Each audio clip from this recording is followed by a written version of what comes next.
So then to kick off, so we've lost about half an hour, but I'm sure we can make that up. Um, just a reminder that there are functions on your screen to zoom in and out, depending on how your screen is set up, and also in terms of being able to maximize a particular item, in this case, the agenda. So um, for today's agenda, Chair, relatively straightforward opening. I'm sure we can make that pretty brief. To go into the adoption of the agenda to see if there's any changes that you or others would like. Then we'll step through the other agenda items in terms of IPHC process, and then the update on the fishery independent setline survey proposal. That's probably all we'll get through today. We may be lucky enough now to get into the stock assessment, but the rest will probably be moved to tomorrow. The schedule, which is provided at Appendix 1, gives you a rough timing of those items. Again, we've lost about half an hour, but you might be able to just make that up during the drafting components. So with that said, Jay, I'll pass to you to determine how you'd like to proceed.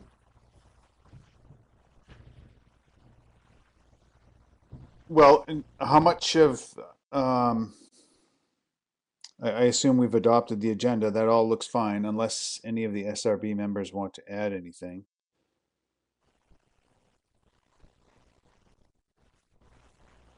Hearing none, I think we can just get going here. So maybe we can get through the IPHC process fairly quickly. Yeah, And we except for certainly our can, observer Chair. updates, So which we sure. And so we do have our two will observers on board. So Anne Marie's here and Carrie. And so if you like, we can just jump straight in. go for it. Okay.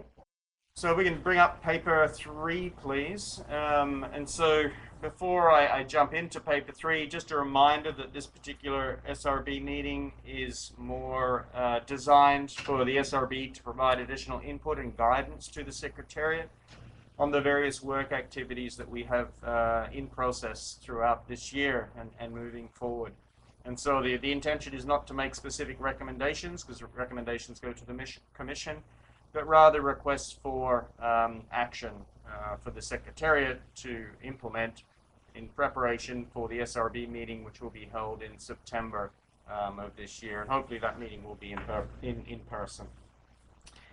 Now, for paper 03 in particular, I'm just going to maximize this on screen, and feel free to do the same on your own. Just a reminder, so this is the update on the actions arising from the previous SRB meeting, SRB018.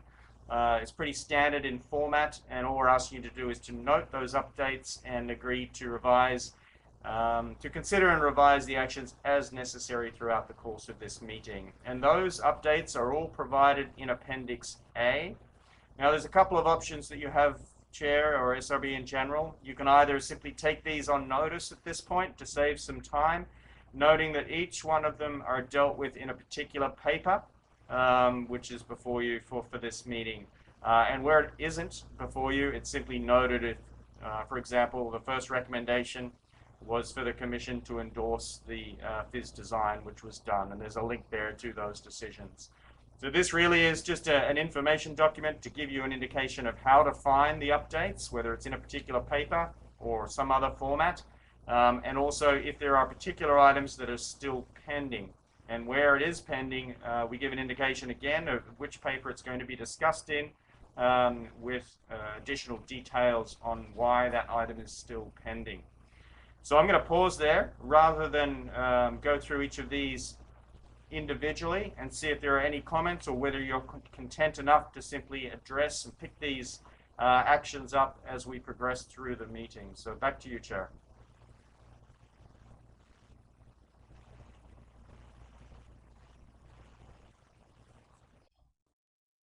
In our pre-meeting, so yeah, we've been through all these, and we'll just wait till they come up later on.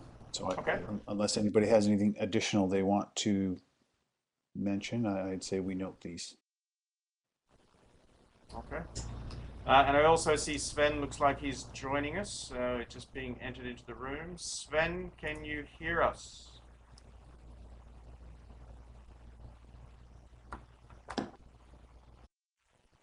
So Dave, you're thinking the September meeting will be in person? I certainly hope so.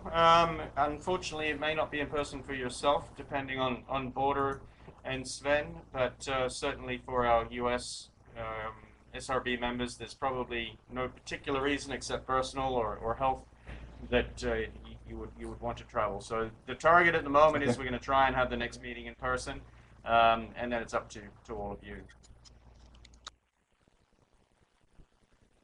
Just checking in again, Sven. Can you hear us? Can you do a quick sound check?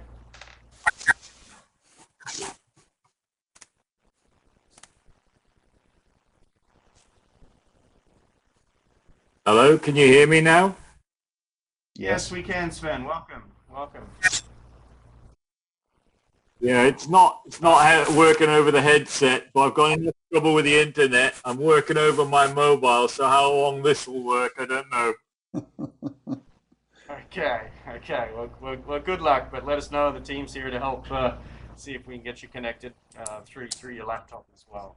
All we've done at the moment is review the agenda, adopt the agenda, and look at sort of the first sections within the IPHC process. And so just noting those updates from the last meeting. And then I'll ask if paper 4 could be brought up on screen, please.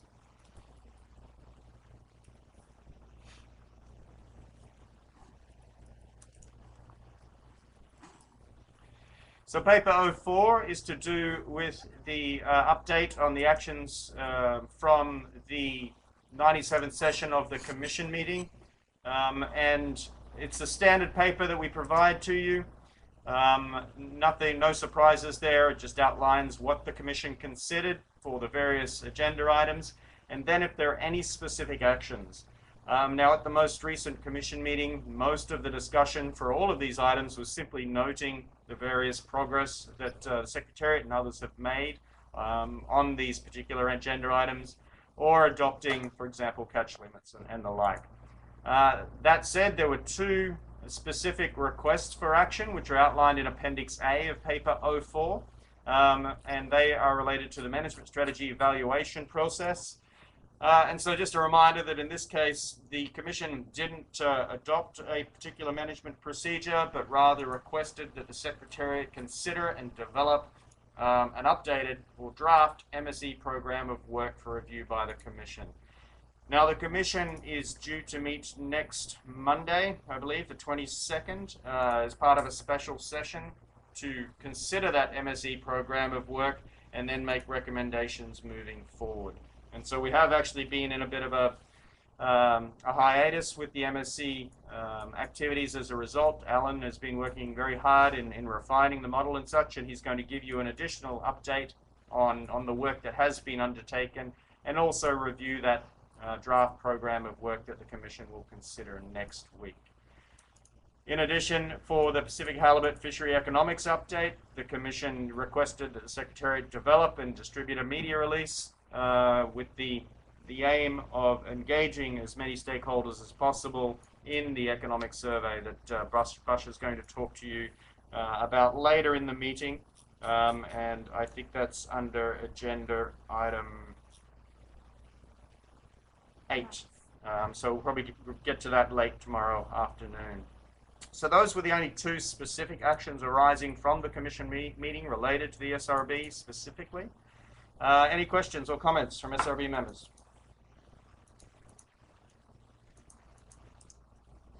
None? None from me. Okay.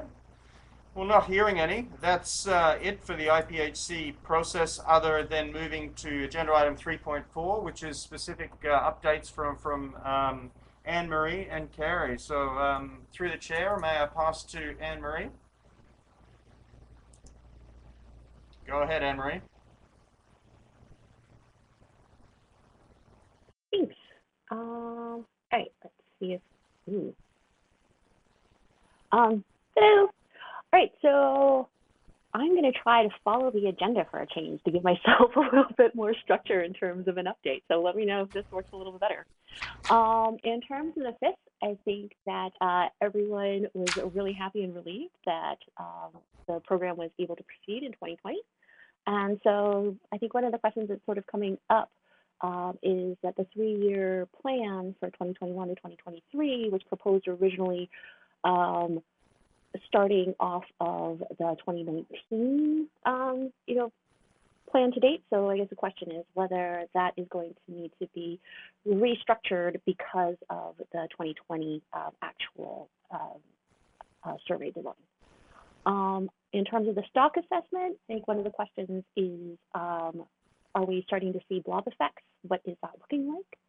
On the management strategy evaluation, on the technical side, there's a general question that it's a pretty big technical wish list. And even when only looking at the high priority items, there's only Alan now. So like what's actually achievable in the next year or two? And then on the process side, I think there's a general question, which I guess as commissioners might be able to kind of talk about a little bit more next week in terms of like what's next and are there things that the process can work on while Alan is working away on the technical items. On the biological and ecosystem research, I think everyone seems really happy just to hear. It's like, oh, look, these are things that's actually being done and we're learning things. And I think that it's almost a value added that people are really appreciating from my perspective, the additional work to tie the biological research to the other pieces, like in terms of the stock assessment and the management strategy evaluation.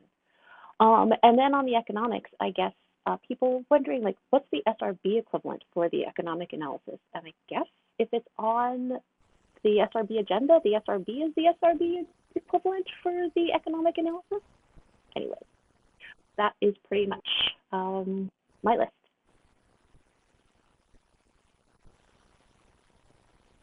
Anne-Marie, I didn't catch what you said. I'm sorry, just a clarification. I didn't catch what you said about stock assessment. Oh, the marine heat wave from 2013, 2015, the blob in the North Pacific. There were questions about, I think we're going to start seeing the effects in the surveyed fish now, like the 8-year-old fish now. So there were questions about what, like, are we seeing anything for halibut? Great, thank you.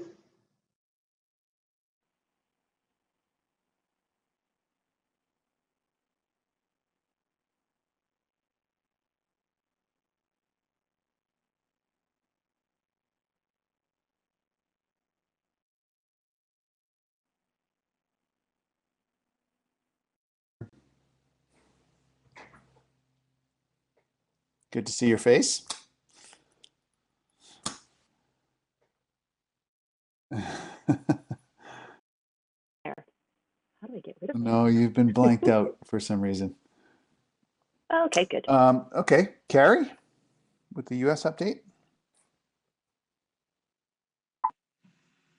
Hi there.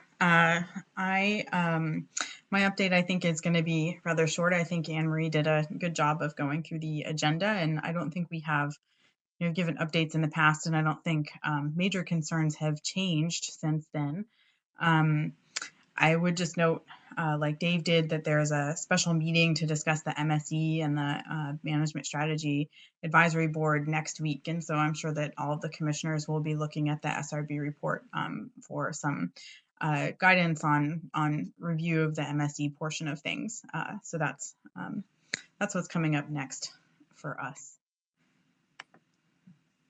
Thanks. Any questions for Carrie? That's important. Thanks for that. That's something important to know as we go along here, and what some of the things that we should emphasize in this report. Okay, so those are our observer updates, and I think we're free to move on to agenda item 4. Dr. Webster to walk us through agenda item 4.1. Go ahead, Ray.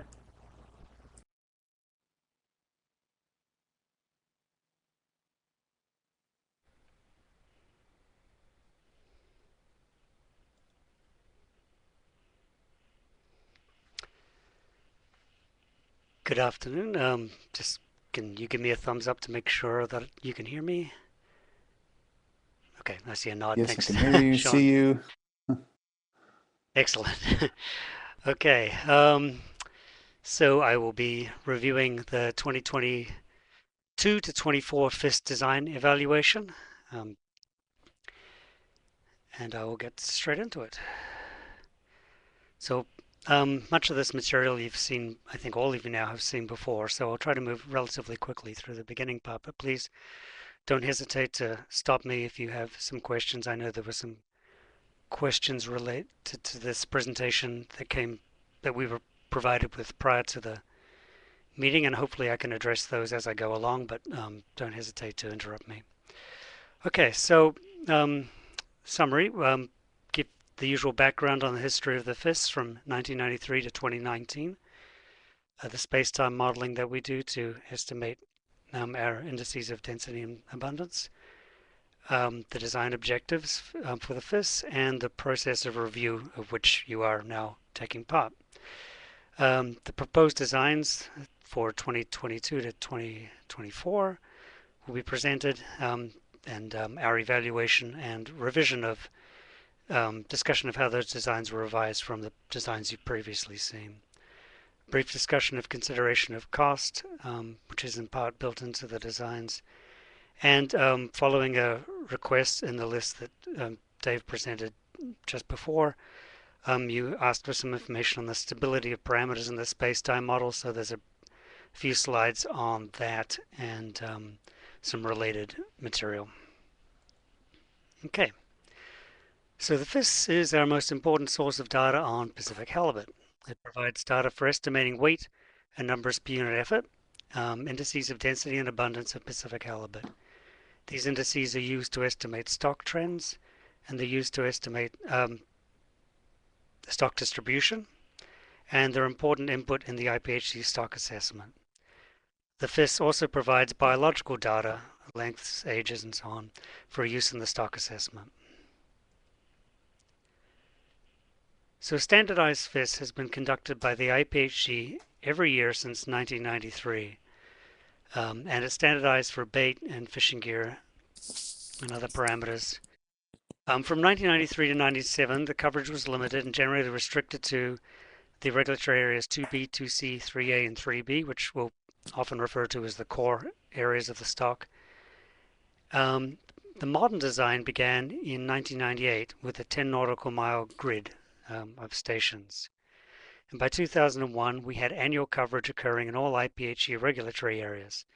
Now, the depth range in those, in the first 15 or so years, was limited to 20 to 275 fathoms in the Gulf of Alaska and Aleutian Islands, and 75 to 275 fathoms along the Bering Sea shelf edge.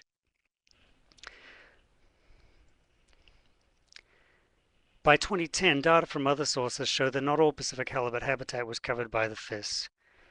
In particular, halibut were present outside the FIS depth range in both deep and shallow waters, and all IPHC regulatory areas had coverage gaps, even within the standard depth range.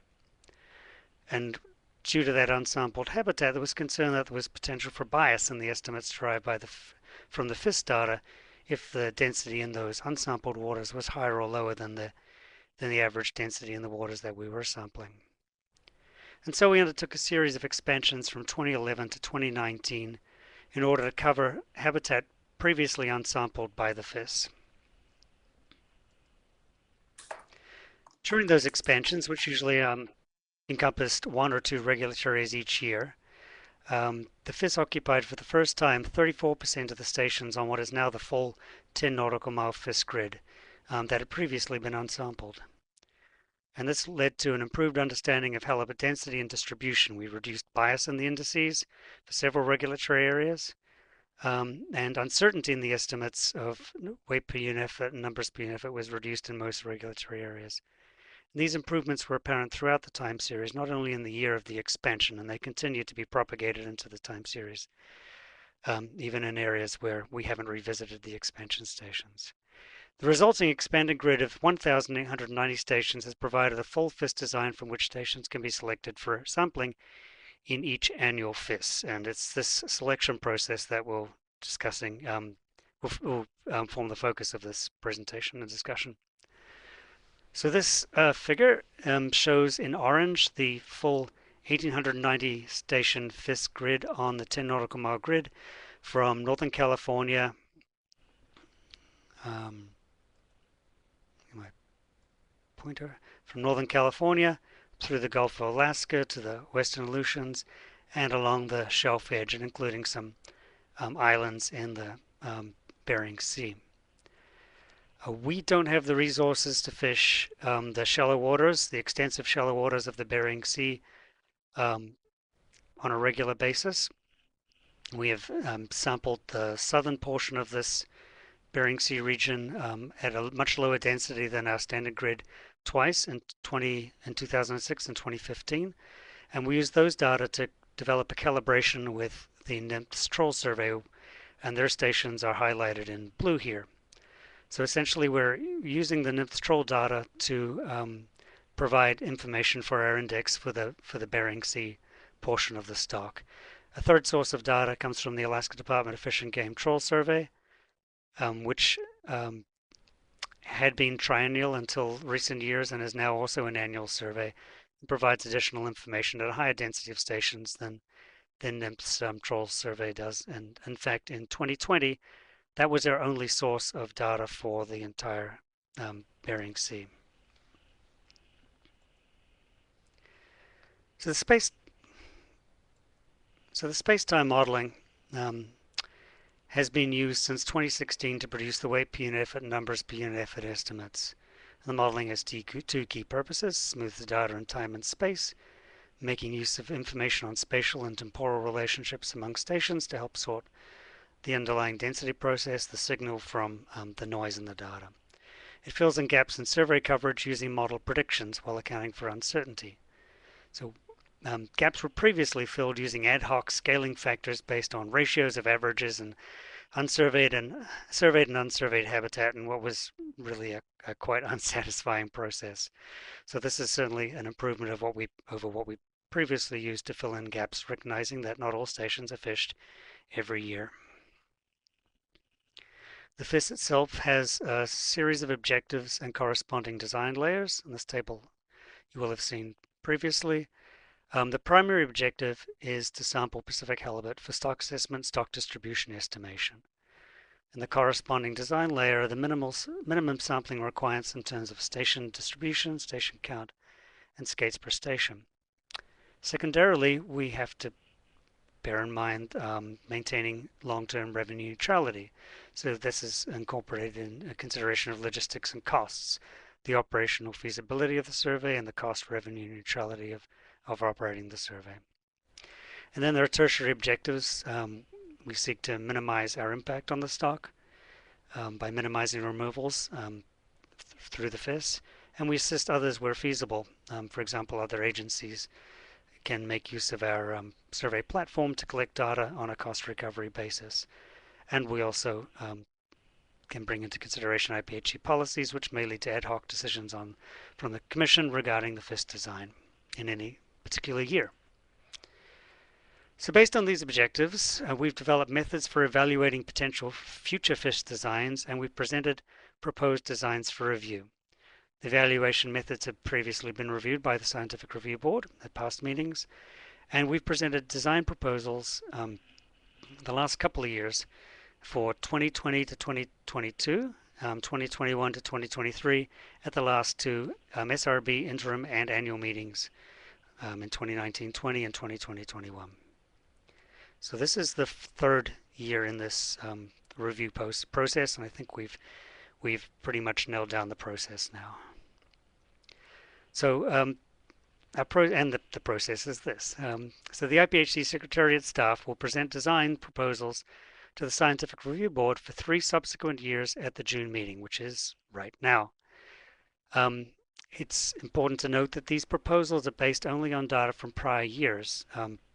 The FIS is in progress at present, and even by the September meeting of the SRB, we would not have data in hand in order to conduct the analysis necessary to evaluate designs going forward, so that the review process has to take place without the current year's data in hand. The first review of design proposals by the commissioners occurs at the September work meeting, potentially revised following your input at this current meeting, and the presentation of proposed designs at the interim meeting will be made for approval by the commissioners. And then there's the potential still for ad hoc modifications at the annual meeting due to unforeseen issues arising. Throughout the process, we obtain consultation with industry and stakeholders, and this input is particularly valuable when we're finalizing the design details as part of the FIS charter bid process, when we may need to add stations to improve logistical efficiency, for example. We also note opportunities for stakeholder input during public meetings, the interim and annual meetings, and through the IPHC Research Advisory Board, which now meets in November. And so this is a schematic you've again seen previously, but it's been added to, I think, since our previous SRB meetings to clarify some points. So this is a timeline of the review process of the FIS designs. It really begins, the cycle begins in March through May, when we develop the designs that we're presenting to you at the June SRB meeting. And that involves analyzing the data from all years up to 2020, or the past year, and developing design proposals, possibly modifying the proposals we've made previously, and evaluating those to ensure that they meet our data quality needs. So following the June meeting, you may recommend or suggest additional work or modifications to those designs, possibly.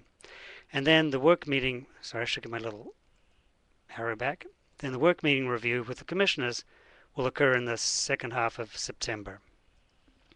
And just after that, the FIS data, this is a little bit not very smooth, the FIS data will be finalized for the summer that's occurring right now. And then over the October period, it's all hands-on computers trying to get the numbers crunched through the space-time modeling. That's my side of things anyway. Then the commissioners make their decision on the designs that we've proposed in the interim meeting at the end of November, and then there are possibly adjustments at the annual meeting. And as I noted before, that to the left of this orange line, all analyses are based on prior year's data. The apostrophe should be after the S. It's all years prior to the current year, because we don't have in hand the current year's data. Subsequent to this orange line, the analysis includes the current year's data as well. The pink that I've added here highlights the opportunities for stakeholder input. That includes, I'm going to give up on this little arrow, and that includes at the preparation stage of the FIS in March and April in particular. We receive input from our charter boat operators and others during the FIS itself. And then we have a process of getting feedback particularly from the charter boat operators following the FIS as well. The Research Advisory Board will meet at the end of November, and then we also get stakeholder input over the meeting process and over the charter bid submission period as well. Okay, so on to the designs for 2022 to 2024. As in 2021, the proposed designs use efficient sub-area sampling in IPHC regulatory areas 2A, 4A, and 4B, in which the halibut distribution tends to be concentrated in a relatively small fraction of the spatial extent of the habitat. But we incorporate a randomized design in the core areas 2B, 2C, 3A, and 3B. We also, as we have the last couple of years, continue to propose sampling all standard FIS stations in the IPHC regulatory area 4CDE. It's a highly dynamic area with apparently northward shifting distribution and uncertainty regarding connectivity with populations near to and within Russian waters. So we have strong desire for improved information from that regulatory area in particular. And it's likely the designs we're proposing represent the maximum effort that can be deployed outside the core areas in coming years while still meeting secondary objective of cost revenue neutrality. So this is the proposed design for 2022, and this is a modified version of the design that you saw previously. Because we have, as noted, presented designs for 2022 and 2023 previously, because we present designs for the subsequent 3 years, which aids us in planning and allows yourselves and stakeholders to see the process by which we are cycling through habitat that we may not be sampling every year, cycling through that and sampling through the FIS. And so this represents randomized sampling through 2B and 3B, except for the inside waters of the Salish Sea and regulatory area 2B, which have near zero density, and we're not proposing sampling those waters. And sampling the areas of highest density in areas 2A and 4A, all stations in regulatory areas 4CDE, and in a modification from our previous proposal for 2022, we propose sampling the far west and central parts of regulatory area 4B, which are not the highest density parts of 4B, but are those that have not been sampled since at all since 2019, and for much of the central part of 4B since 2017. And our analysis indicates a concern that bias, appreciable bias, has the potential to start to creep into the estimates if we don't revisit these areas by 2022. 2023, again, the randomized sampling in the core areas, same sample design for 2A. 4B goes back to sampling the densest part of 4B in the east, and 4A adds the shelf edge in order to reduce the potential for bias. And 2024 is the same design as 2023 in the edge of the stock, and again a randomized design in the core of the stock. That, I believe,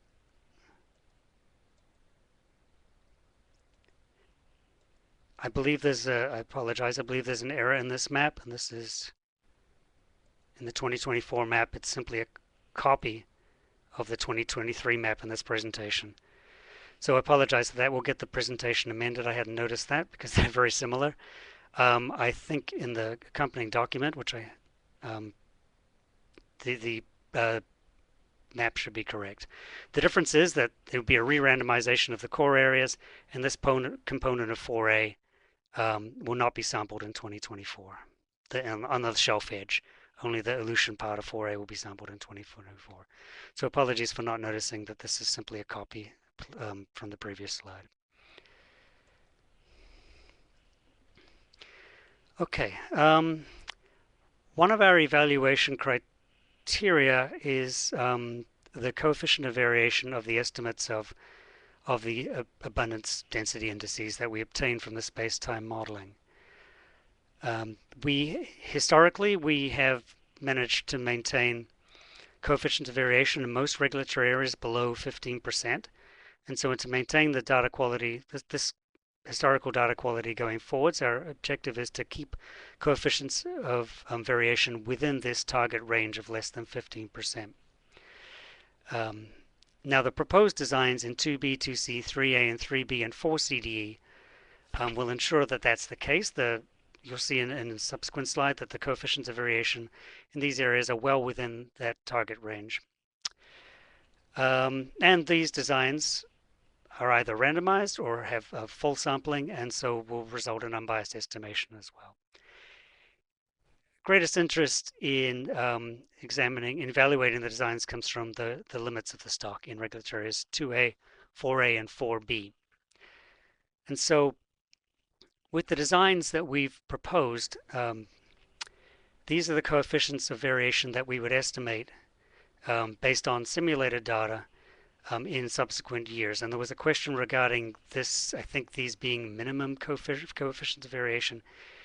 These are the coefficients of variation that if the simulated data are sufficiently mimicking, well representative of the data that we actually obtain going forwards, then we would expect these coefficients of variation, at least in terms of the underlying variability within those data.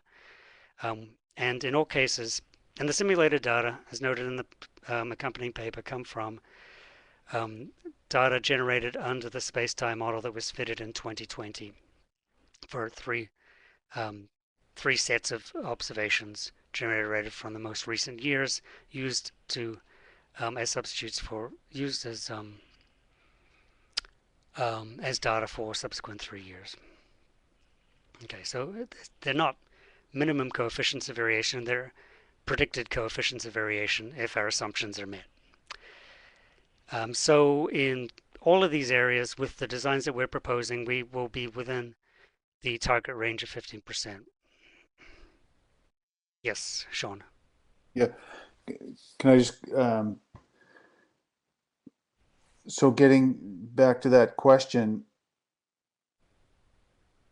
if you're simulating the data in a projection, what are you assuming about the stock in that area?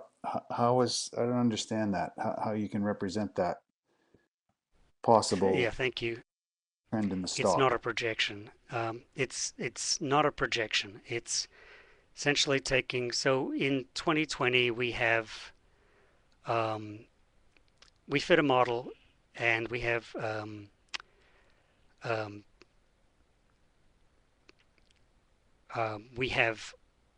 samples that are generated under that model for 2020, and we use, in this case, 4 sets, 2021 to 2024, 4 sets of those generated samples for all stations in these regulatory areas.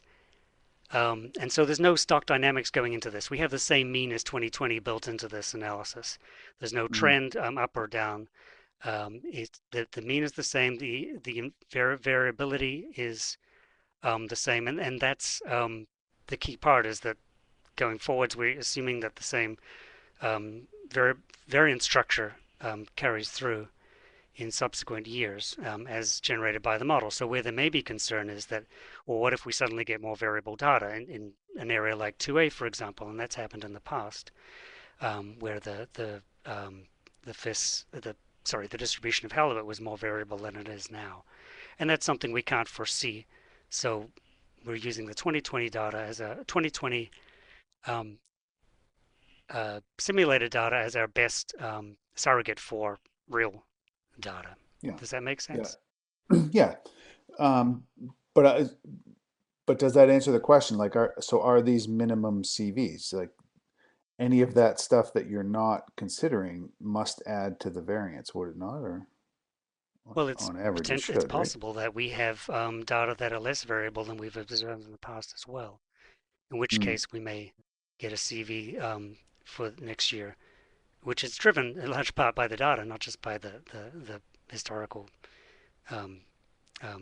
parameters of the model, but that is less. And in fact, we did observe that, and you'll see that in a subsequent slide for at least one regulatory area in 2020. Okay. So it's not necessarily a minimum. It could. Our hope is that it's fairly close and a middle path.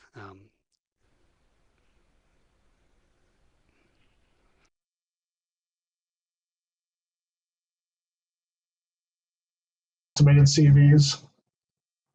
That's correct. Okay, great. I think our questions will be answered there then, and I think we'll like the answer. Yep, and this was something you raised, the SRB raised in the past, and it was a good question for us to look at. And we were reassured by the answer. Yeah, great. So, one thing to note about these is that these are the estimates at the end of the 3-year period in 2024. But it's the terminal year where estimates are usually most variable because it's not bracketed by subsequent years' data. And so we also compared 2022's estimate, next year's estimate, estimated in 2022 with the estimate at the end of the 3-year cycle or 3-year period. And so not surprisingly, these are slightly more than the estimates at the end of that 2022 would be estimated at the end of 2024, but they're still within next year. We will still, the terminal year's estimates will still be within that target range of less than 15%.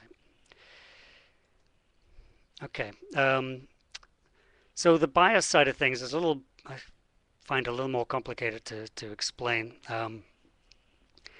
But the way we do this is to look at the historical time series as estimated by the space-time modeling. And so how much do the areas that we're not sampling contribute to the stock, and how much does that contribution change, and how quickly does that change over time? And so it's we came up with this goal to keep the change in biomass proportion of each sub-area within 10% between successive sampling years, and that's an absolute 10%. So it's not jumping, so it's not going to jump from 5% of the stock to 15% of the stock and without us observing that change. That's the goal. So it can jump from 5 to 10% of the stock, this unsampled area, but not 5 to 15 or 15 to 25, for example. And each of those sub-areas is a fraction of the stock, and in general, the ones we sample less frequently are a smaller fraction of the stock. This works to keep the overall bias, or the potential for bias, low within each of these 3 regulatory areas at the edge of the stock. So, for example, if a sub-area's proportion of its reg area's biomass changed by no more than 8% over 1 or 2 years, but by up to 12% over 3 years, we should sample at least every 3 years. Okay, within that 1 or 2 year period, it isn't changing more than 10%. But once you get past that, we've seen in the historical time series that it can change by more than 10% over 3 years. And so we would work to sample that to ensure that we observe such a change as large as that in the subsequent designs. And so this table is looking at the maximum expected unobserved change under these designs across all sub-areas since the last time they were sampled. And so we're working to keep these at 10% or less. And that's these designs achieve that. And this is why we've gone and changed the design for 2022 for 4B to sample the western portion of 4B, because if we, this was in a slide in last year's presentation, if we didn't do that, this figure here I think was getting up to 12 or 14% in 2022 for 4B. Then that's quite a large potential for bias. The stock in the western part of 4B has been quite variable in the past. And so it's a region we should sample at least every 3 years based on the historical time series. And we last sampled it in 2019. So I'm going to pause to see if there are any questions on this slide for clarification or this information. Okay, hearing none, I will continue, but please circle back if necessary. So as new FIS data come in each year, we will revise our understanding of the spatial distribution of Pacific halibut. There may be local contraction or expansion of the distribution or changes in interannual variability in sub-areas, which could lead to revisions in the future frequency of FIS sampling in each sub-area that will be incorporated into subsequent designs. As I noted, 2A has been more variable in the past. If we find more variability in the data going forwards, then that will play out in our evaluation and increase the frequency which we desire to sample those parts of the regulatory area that we don't sample on an annual basis. So, and that real evaluation process is essentially the evaluation process each year, part of the evaluation process. And now here is the table that compares our projections that we made in 2020 with the actual estimates that came from the space-time model. Noting we did not project in 2A, 4A, 4B, and 4CD, as no sampling was undertaken in those areas, and the ultimate estimate was the same as the projection. So the focus is on the core areas here, and we think we're doing quite well. that we projected within 1% of the CV for all of those areas, and in 2C we actually had a lower estimate for coefficient of variation. The data were less variable than the data we were using as generated from the 2019 space-time model. So it can go both ways, but our observations so far are that the data generated under the model are a good surrogate for, at least in terms of variability, not talking about trend here, in terms of variability, relative variability for the data we actually observe.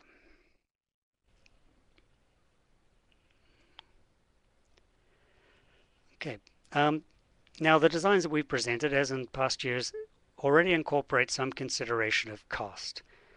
It's unrealistic for us to present designs that have no relation to the actual world we live in, and recognizing that these areas at the limits of the stock in particular are very expensive to sample. As from a statistical perspective, I would love to be able to sample 2A, 4A, and 4B with a completely randomized design. Even the designs we propose are very expensive. To propose something as inefficient as a randomized design with stations less efficiently grouped near each other would be unrealistic. We have looked at that when we were initially developing designs, but the designs that we have proposed are more logistically efficient and also still are able to meet our data quality targets. And we also know the FIS is funded by sales of captured fish and is intended to have long-term revenue neutrality, meaning that any design must also be evaluated in terms of the expected catch of halibut, the expected sale price, charter vessel costs, including relative cost per skate per station, bait costs, and the Secretariat's staffing costs. And that part of the evaluation process does take place during the period after we've presented these designs to you in June and later on in the year, when we start to get a better handle on what the prices are going forwards and costs of things like bait and so on. And these are put into a tool that we now use to help project the costs of the designs. So balancing these factors may result in modifications to the design proposals, and we may need to increase sampling effort in high density regions in order to help pay for the FIS elsewhere, and decrease effort in low density regions if it makes it impossible to meet our secondary objectives. At present, with stocks near historic lows and low prices for fish sales, the current funding model may require that some low density habitat be omitted from the design entirely, and this is what occurred in 2020, although we also had impacts of coronavirus to worry ourselves with there as well. But these ongoing impacts on the FIS like this will have implications for data quality, especially if this occurs over multiple years. Fortunately, the design we have for 2021 that's in place right now is a very good design. Essentially what we proposed with some additions to help offset the costs and other minor modifications otherwise. So this is moving into one of the requests from the SRB, was to look at, regarding the space-time model, the stability of parameters, in particular as new data are added each year. And we approached this by looking at changes in the space-time model parameter estimates from 2017 to 2020, or the last 4 years, and compared the estimates that we got over those 4 years. And over that period, several IPHC regulatory areas had FIS expansions into previously unsampled habitat, and we also added new covariates to some of the models, particularly in regulatory areas 2B and 2C. We added a binary covariate in 2B for the Salish Sea, inside or outside. Salish Sea was an area that we sampled for the first time in 2B in 2018, and we found near zero densities in that part of 2B.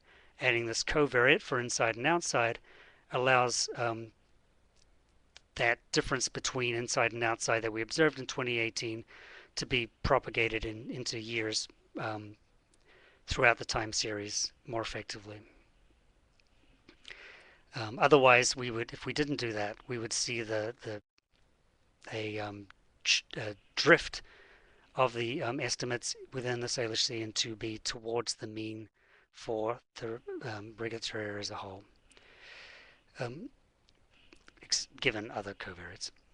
Okay, and the covariate, we also did a comparison of fixed and snap gear in 2B and 2C in 2018, 2019 and 2020. So that in order to use all data from both gear types, we have a covariate allowing for differences between those two gear types. So there were some changes in the model and there were changes to the data. There was one additional change, and that's in 4A. You may notice some of the parameters have shifted between, I think, 2018 and 2019.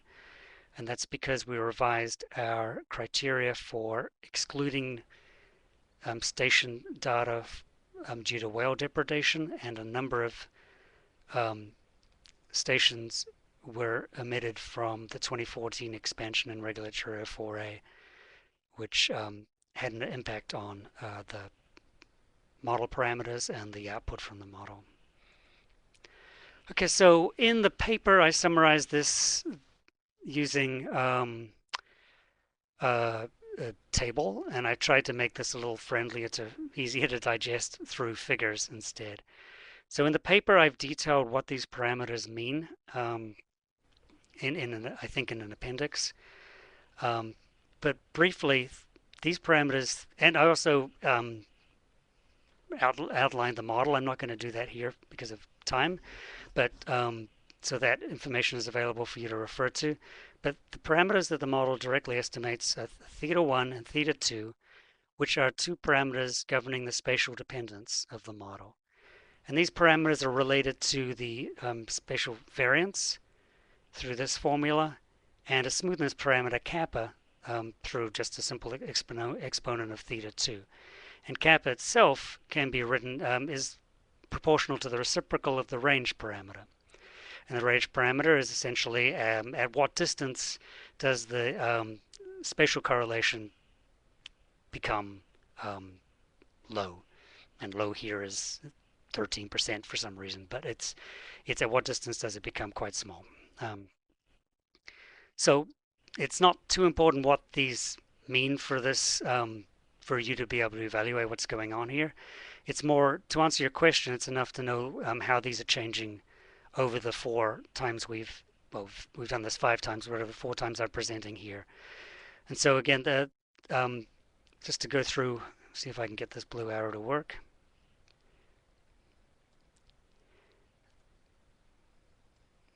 That would be a no. Okay.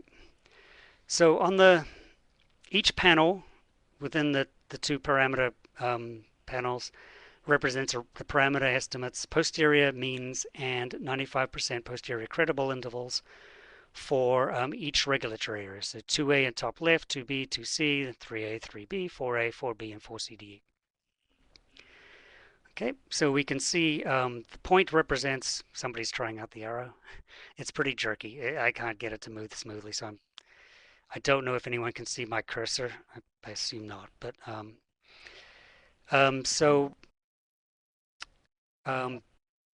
am I? So, and on the x-axis is the year 2017 to 2020. So we can see how those parameters have changed as we've added more data or possibly changed the model over time. And since I've highlighted where we've added new data in particular in orange. We had expansions in 2A in 2017 and 2018. And expansions that affected the data going into the 2A model in those years, and likewise in other areas. So these colors are the same on all subsequent slides. And in green, where we've made a change to the model itself. In 2019, we added a covariate for the Salish Sea in 2B, and in 2019 and 2020, we added a covariate for comparison of snap and fixed gear. And likewise in 2C, we had a snap fixed gear comparison covariate added in 2019.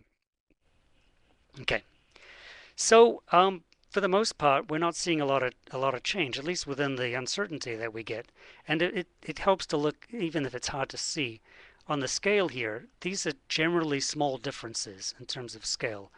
So it's a little hard for me to see too, but I encourage you to look at these more closely. But for most cases, we're not seeing, even when you see, say, in 2b and for theta 1 and theta 2, where we change the model slightly, we're not seeing a great difference in parameter. It goes from minus, see, I can't even read that. On the scale of the parameter, it's quite a small change anyway. One thing that jumped out to me with 2b in particular, everything else I'm pretty happy with, and hopefully you are too, is this difference from 2017 to 2018, where we essentially have almost no variability in the estimate for 2017. And in hindsight, I have some concerns whether that model completely achieved convergence. It may have got stuck on a local minimum for that parameter, and that's something I regretfully didn't notice at the time, but at least the parameter estimate was in the ballpark, or pretty much the same as the estimates that we got in subsequent years. So that's something I'd certainly be keeping an eye on going forwards. Sorry, Ray, can you just go back to that? I just want to make sure I understood there. So in 2019, when 2B sort of goes back up, the theta 2 I'm looking at here, yes. Is that because you added the new covariate there? Well, that's the change we made in that year. In 2019. So you can in 2019. So I guess that's the inference you could take from that. I should point out that that theta 1 and theta 2 additively get us the variance parameter essentially. Yeah. So we have a drop in theta 1 matched by an increase in theta 2. So the change there is essentially in the smoothness of the underlying time series, and that is perhaps not too surprising, because what you've got with the underlying the underlying spatial process is what I meant to say. So the underlying spatial process, the smoothness of that changed, and I have to think which direction that was. So this went up, so kappa went up, and the range went down, so it became a less smooth process. Okay. To some degree, not to a great degree. This is not a big change in terms of magnitude. But if you add a covariate, then the variability that's left over once you've accounted for that covariate may lead to changes in these parameters. It's not too surprising. Okay. This is the temporal correlation parameter. It's assumed to be invariant over time. So it's a single parameter. Sorry, Ray. You hear me? Yes. I can hear somebody. Yeah, I can't just tell who it is. Sorry, Sven. On that previous one with the opposing movements, seems to suggest they're more or less the same sum, but of course they're not summed. But it looks like the variance hasn't changed. Do you know how much those extra parameters you stuck in the model, what proportion of the additional variance they explained? Just to figure out if it's those extra parameters. It doesn't seem to suggest that the total variance has changed. But, okay. Okay. I don't have that on hand. I'm not. That's something we can circle back to. Is a way of summarizing the total variance, which isn't necessarily. It's some. I have a metric that I've looked at in the past, and that's something I could look at again. Yeah. So that's a worthwhile suggestion. Thanks, Sven. I'll just make a note.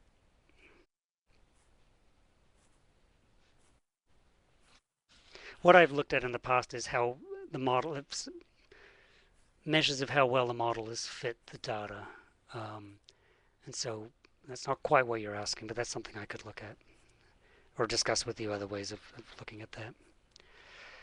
So temporal correlation parameter is extremely stable, and so the scale here is generally in the vicinity of 0.9 something to 0.9 something.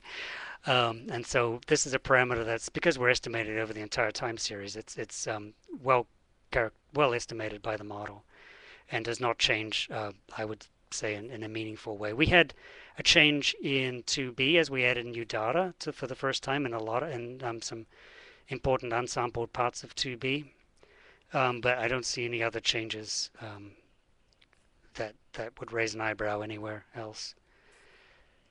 So then we have some other parameters related to the variance and the underlying variance.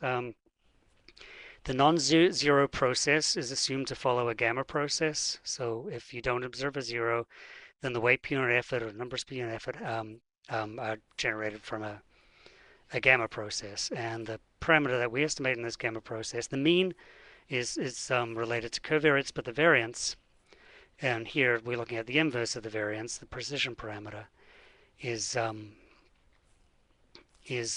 estimated directly by the model. So that's the key parameter for the gamma process. And where we see this parameter change is generally when we're adding new data, that we get a evaluation of what this process looks like. And so in particular, you'll see this has happened in regulatory area 2B, where we added the new data, and then the gamma parameter, precision parameter, increased, which means the variance parameter decreased. So the underlying variability of the gamma process generating all of the 2B data was lower than we had previously estimated. And this is not too surprising when we generated a bunch of numbers, particularly in the Salish Sea, which essentially had no variance. There were a bunch of things that were zero or close to zero. And so the addition of those data led us to reevaluate reestimate the underlying variability of the gamma process. Even given that, that's not an enormous change. We've gone from 1.5 to 1.75, something in the order of that. The tables spell it out more clearly in the accompanying document. And this is a precision parameter. The variance is the inverse of this. The standard deviation is the square root of that. On the scale of the standard deviation, this is not a dramatic change. Elsewhere, we don't see a lot going on. There was a change in 3B when we added the data to in the expansion in 2B. We again, actually, those data. This would imply that with the precision decreasing, parameter decreasing, that the data were noisier than we had previously estimated for the whole process. We also estimate the depth, a depth relationship within our covariate model as a random walk process to give it flexibility. And in particular, prior to doing expansions in these regulatory areas, we didn't have a lot of information, not a lot of good information from the shallow depths and the deeper depths. The FIS had never been in those depths. We were using some data from other surveys temporarily until we did our own expansion, but there wasn't a lot of that data, and it turned out that those other surveys caught halibut in different ways than ours in those deeper and shallow waters. And so we would expect these parameters to change when we add data in those unsurveyed, unsampled depths. And certainly we see in regulatory area 2B. So this is, we have two covariate processes, depending on we model the zeros process separate from the non-zeros, although they're not uncorrelated processes. We see that the precision of the zero process increased in our understanding of the depth walk precision increased in 2B when we added the new data in 2018, because for the first time we had data in shallow waters, and a lot of those were zeros. So we got a good handle on zeros in areas that we previously were not predicting zeros to be present under our model, because we really didn't have any useful information about what was going to be there, and the projections weren't very good. Conversely, for the non-zero process, we actually have less precision, presumably because some of that data that we previously thought was non-zeros is now shifted to the zero part of the model and out of this part of the model. Likewise in 2C, we expanded in 2C, and we actually improved precision in both of those components of the model. And I note in the report that there actually isn't a lot of zeros, almost no zeros are observed in 2C. So these parameters are not well estimated, and they change quite a bit from year to year as we start to accumulate perhaps a few more zeros to better over time to get a better handle on this left side of the process here. So it's not surprising to us that the 2C parameters are not particularly stable for this side of the process. It doesn't contribute a lot to the estimation, and there's not a lot of data informing that process. Okay, again, with other areas, we see changes in those parameters when we add data.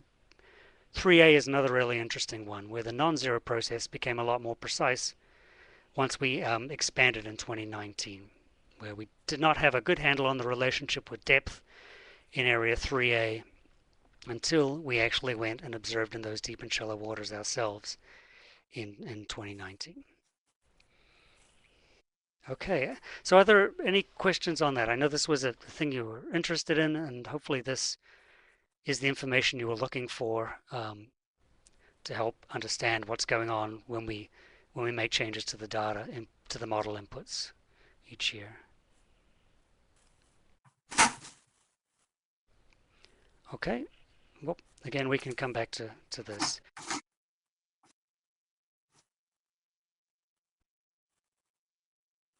And it was a great suggestion. It's been very helpful for me, and it certainly allows me to get a handle on whether there might be something amiss in the model fits as well, if we're not getting the expected consistency. So the second part, Ray, I just wanted to say that was, sorry, I just wanted to say that was what I was looking for when we asked last time. So perfect. Thank you for showing that. So the second part of attempting to address this request is looking at the stability of essentially the model output. Predictions, in this case, we're just focusing on weight per unit effort. The three variables we estimate are fairly similar in how they behave, but at individual stations and at groups of stations. And for this, your suggestion was to look at maps, and that's what I've done. So I was perhaps a little hazier on this side of how to meet this side of the request. So there may be some back and forth on this to get at what you're asking, and perhaps in future meetings. But for this, I'm going to attempt to share my screen, if I can. Anyone can tell me where I do this, because it looks different from the practice run we did the other day. So there was a button, let's see, share, okay, I think I got it, my screen. All right, I'm going to do this. Oh, hold on, I'm gonna share. There we go. Okay, so please, I've lost now my view of the Adobe Connect, so please, can you verbally let me know if you're seeing a map on your screen? Thank you. Okay. So this is in Firefox, or what I've brought up is for the last 3 years, I've been looking at these data, the output of the space-time model in a Shiny tool,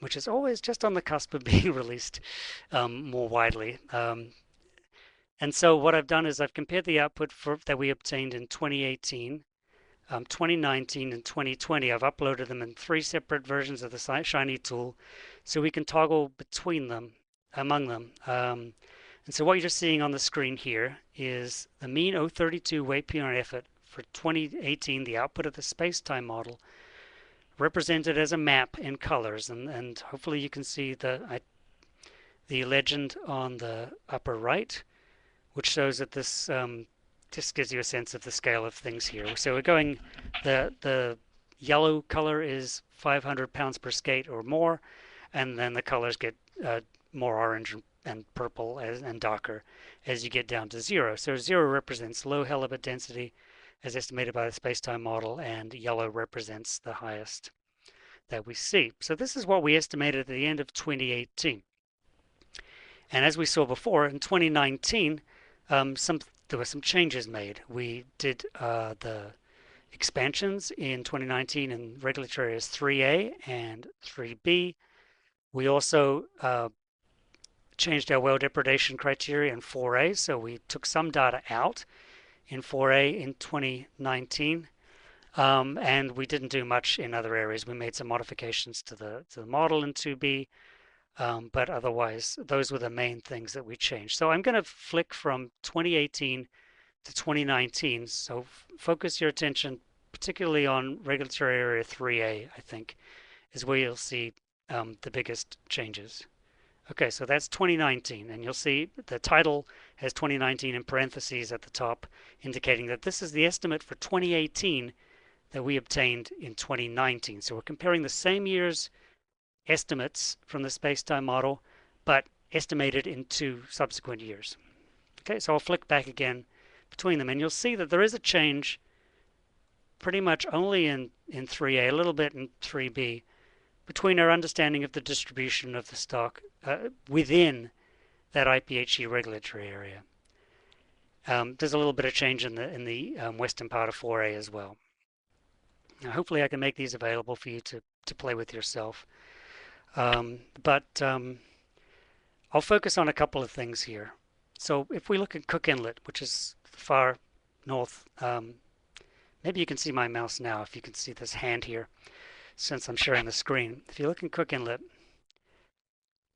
I don't know if this helps. Okay. If you look in Cook Inlet, you see that there's a lot of yellow stations there, but we didn't have any data until 2019 in the far reaches of Cook Inlet. And it turned out a lot of those stations, while we were predicting at those, outside of the range of our data, they weren't good predictions. They were also quite inaccurate predictions. And in fact, a lot of those stations weren't even available to be surveyed. A lot of this is essentially estuary and mud. So if we flick to 2019 in Cook Inlet, we see a lot of those stations disappear, and the ones we do sample, the catch rates were a lot lower than we had been predicting in the absence of actual observations there. And similar things are happening in Prince William Sound, where we had higher predictions at a cluster of unsampled stations than we actually ended up observing. And so that led to quite a change in the overall time series for 3A. It reduced the bias by providing us with estimates in those areas that we hadn't sampled previously. And those estimates turned out to be quite a bit different than we had been projecting into those areas. And it reduced the variability in those estimates. But if we move to now compare it to 2020, we see, I'm flicking back and forth, it takes a bit to see where there are differences.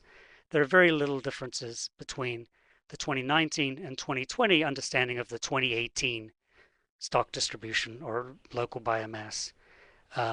So the revision from 2020 to 2019 was very small.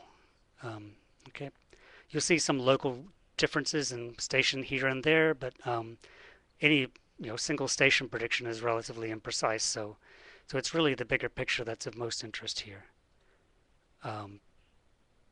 So once we made that expansion in those regulatory areas in 2019 for 3A and 3B, and we've done so for previously in 2B and 2C, that greatly improved our estimates, and the subsequent changes when we revisit those stations, which we did in 3A and 3B in 2020, we fished all of what were previously expansion stations. We really see very little change, re-evaluation, revision of our estimates, past estimates. And to help highlight that at a more sort of a local scale, I can drill down to individual stations if you like, because if I click on a station, it'll give me its value, and so we can, if you're interested, pick a particular station and look at it over the 3 years. But that's usually not very interesting. But what I've done is, hopefully this is still here, back to 2018, is I've selected a subsample of stations, and hopefully you can see this well enough on your screens, highlighted in orange here in Prince William Sound, which has been an area of particular interest because its trend has differed somewhat from 3A as a whole. And it's an area also that we didn't have complete coverage of prior to 2019. And so I've looked at those stations, and you can see if we did this also in 2019, that there actually one station disappears. There was one station that was not a viable station. So we had 21 stations we thought we could sample in 2018. When we came to do it, turned out only 20 of them are now part of our 1890 station grid. And 2022. Okay, so for that highlighted area, this is the time series that we estimated from 1993 to 2018. And unfortunately, when I look at the other subsequent estimates, the scale is going to change, but you can see the absolute values of those estimates in the table below. If we move to 2019's estimate, now we have the expansion data. The overall picture is not greatly different. We have more precise time series. You can see that the shaded region, which is 95% posterior credible intervals for the time series, has shrunk, as we now have estimates where we now have data where we didn't have data previously. But the scale has also shifted down somewhat. So if we look at the terminal year, we had 287 pounds per skate in 2018 estimated in 2018. That 2018 estimate, as estimated in 2019, is somewhat less. It's not a large amount, but it did shift the time series down, and that's because we were overestimating in those stations that we hadn't previously sampled. Our predictions weren't very good, and it affected the entire time series, not just for 3A, but locally for this local region of Prince William Sound, which didn't have complete coverage previously. If we now look at the time series as estimated in 2020 up to 2018, again, the scale shifts a little bit, but our understanding of both the scale and the variability of the stock is essentially the same in 2019 and 2020. You might not expect it to be exactly the same. This is only 20 stations. There's going to be some change from one year to the next, but within what's a level of a meaningful difference, and if you look at the standard deviations or coefficients of variation, they're essentially the same. Okay. So at a more local level, we're seeing, once we've added the data, once we saw the stations that we hadn't fished previously for the first time, additional views of those stations are not have not changed, at least in the short period of the time series we've observed since then. Our understanding of the stock distribution or the scale of the time series. So, are there any more things you'd like to see from this tool? I don't think I've completely answered all of the question that you've asked, but hopefully that's helped with some of it.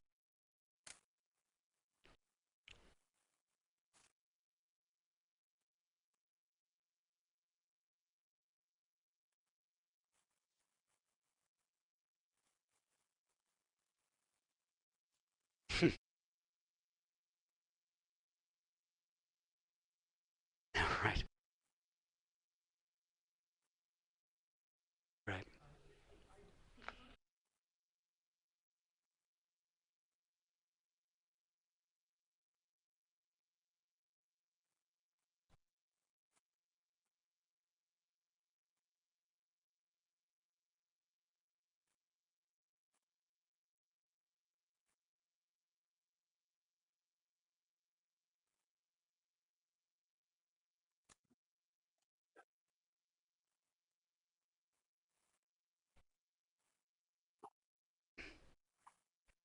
Thank you, Olaf.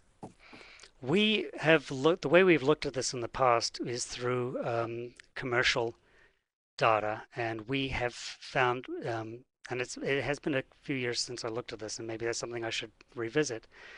But we picked the 400 fathom depth contour because we essentially saw no halibut being captured in other sources of capture beyond that depth range, even though there was occasional fishing in deeper waters, particularly in the western part of 4A, where there's a lot of deep water here.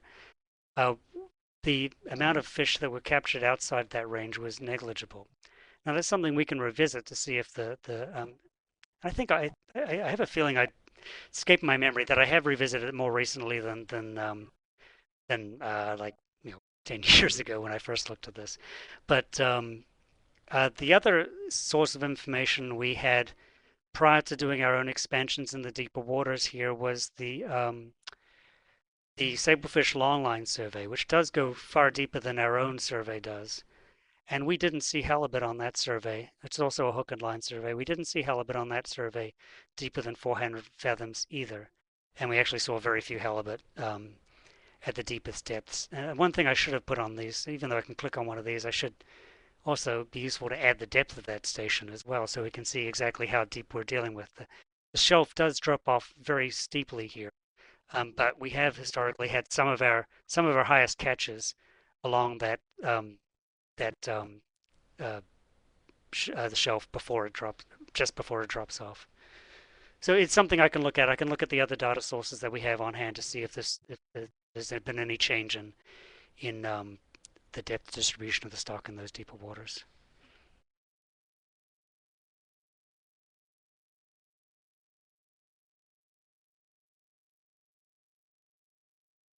I believe it's both of those things. Others can probably chime in with greater understanding, but I don't think these are lucrative waters to fish in, and we didn't find a lot of when I analyzed this previously, there were not a lot of sets in deeper waters, deeper than 400 fathoms, and when they went there, the catch rates were much lower than in those shallow waters. So my understanding is both of those. Okay. Yeah, it's just always worrisome, of course, when you see abundance rising right up to the edge of the survey footprint and then stopping, right? I mean, it suggests that there's potentially a lot that you're missing out there. And the commercial data is a good place to look, but of course the commercial fishermen might decide that, yeah, there are halibut there, but it's just too much work fishing in deep water relative to the catch that they get out there. That's true, and that's why the Sablefish survey we hoped it would have been a useful data source. Yeah. It turned out in the waters that they overlapped, we actually had different estimates than they got. We actually found more fish than they did, so they may not be telling us what's really in the deep waters in terms of halibut. But I should look at how deep these stations are. My recollection is they're not butting up right against the 400 fathom contour, that there is some space in terms of depth, even if not in terms of distance as the crow flies or as the boat travels, that there's quite a bit of difference between where this station is, its depth, and the 400 fathom contour. Okay. Thanks. Yep. Ray? Yes, Sven, I think. Sorry, yeah, Sven. Sorry, I guess if you look in, yeah, neither can I. But if you look at 3B, if you look at the edge there, you do get that effect. They're probably getting dark stations or zero stations right on the edge. And that's probably where you are getting a few stations that are a bit deeper, so you can see, and even along the 3A western bit, you're starting to see that dip the other side. It's just where that high point is. You haven't got any deep stations outside, so I'm pretty sure what you're saying makes sense. And that's correct. The number of deep stations below 275 fathoms is, it's countable on your fingers in each area. Yeah. There are a very small number of stations that make up that 275 to 400 fathom depth band. A couple of questions regarding the tool. Yes. You get the model output and you upload it to a web server.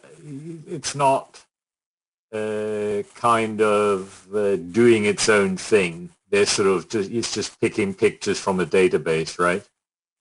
No, it's doing its own thing. It's actually doing the calculation. So what so there's, and there are folks like Ellen who are much more knowledgeable on how this works, but initially loading the tool is going to take time. It takes me, with a reasonably fast computer, between 30 and 60 seconds for the data that the tool uses to load, and then it's actually doing the calculations on the fly once the data loaded, and it's generally quite quick. So if I were to go to this station selection component, and I'll clear the select stations I selected, and I'll select, just say, like all of 3A, which is an option here. Okay. Yeah. Now, if I go click on the time series tab, then it'll start to do the calculations, and you'll see a little bar, which Ellen helped me with, crudely measuring the time, and it's down on the bottom right. And then it's doing its calculations, thinking, and voila. So it is, it's not storing a whole bunch of images. You can pick whatever stations you like. So as far as the map goes, that's essentially a bunch of, well, again, the calculations that made that image are done within the tool at the beginning. And that takes a bit of time. But once you've done those calculations, you can pick any year you like. So otherwise, but that's based on the model output rather than having the modeling tool underlying this, right? Okay, sorry if I misunderstood. Yes. Yeah. So, for example, if I would think these maps would be quite useful if you could look at the predicted value versus the observed value in the following year. So you're predicting from the 2018 model, you're predicting for 2019, right? Mm-hmm. And then once you've got the 2019 data, you could then just have a mean standardized plot to see if you've got some spatial autocorrelation in the residuals or, you know, those kinds of things. I think that would be quite nice, but I don't know who this tool is aimed at. If it's aimed at us, it would be useful. If it's aimed at the commission in general, then that may be too much effort. So. Right, and there are some things that it's not too much to make more than one version of this. Add a little bit of extra code and have an SRB version of the tool. And one thing I looked at last year was adding the measures of goodness of fit by station. So circles highlighting the model prediction. This may be, it's not quite what you're asking, but it's within the year itself, what the model predicts relative to the data we actually observed, and how close that was, and to highlight any anomalies where we might be doing worse in some parts of a regulatory area than others in terms of the model fit.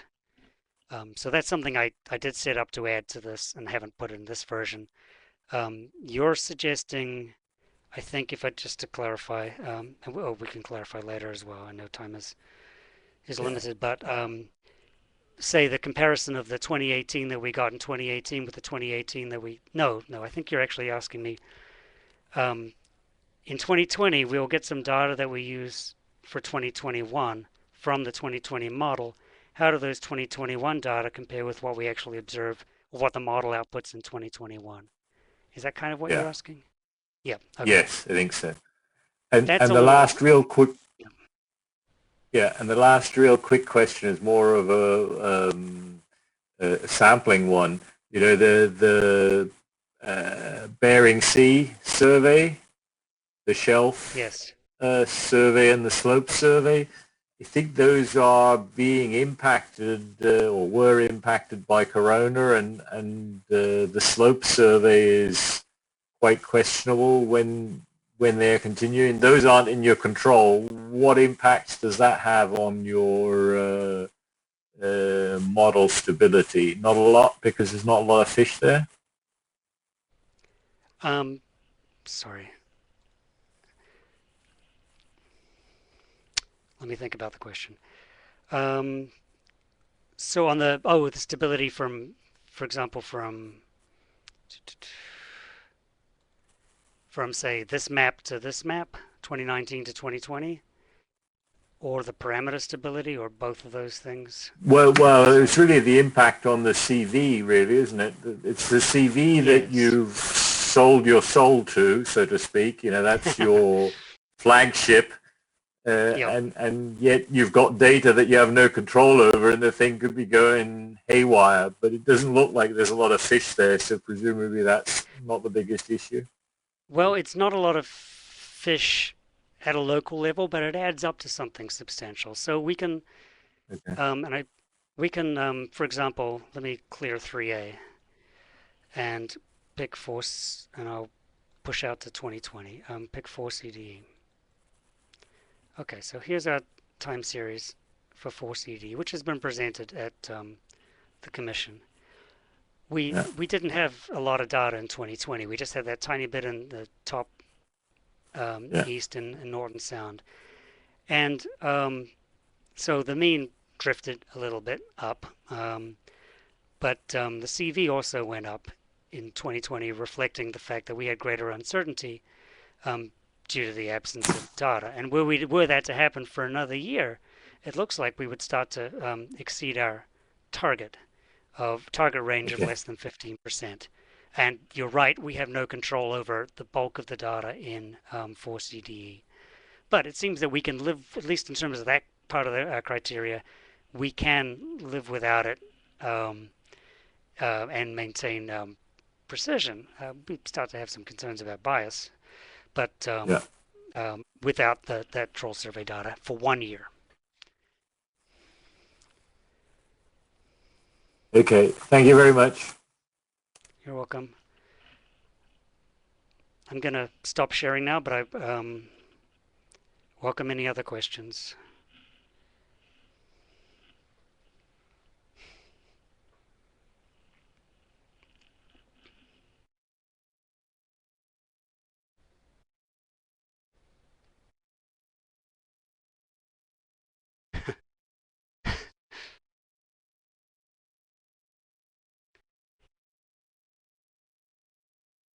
It's entirely on me, and it's one of those things that I keep meaning to make it available, and it just slips off my radar. There's no reason I can't make it available very soon, except I don't have despite people trying to help me, I don't have the technical know-how to put it up there myself. So I need some technical support, and it's on me to reach out and make sure I have that support to put it up there, and I think we could probably get it done quite quickly. Yep. So let me make this promise. We'll have, and then nail myself down, that we'll have it available by the next SRB meeting, and hopefully earlier. Oh, how about this? By the 30-day window for documents for the next SRB meeting. If I don't do that, it'll slow. Yeah, all right. I know it will, because I got other things to do. All right.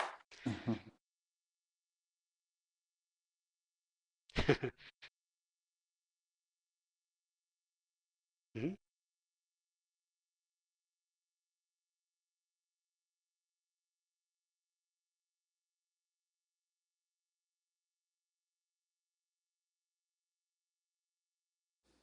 Absolutely, I can do that, and I can do that for commercial data and for our own survey.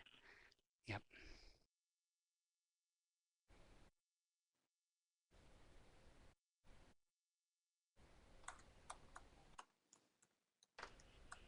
Okay. Yep.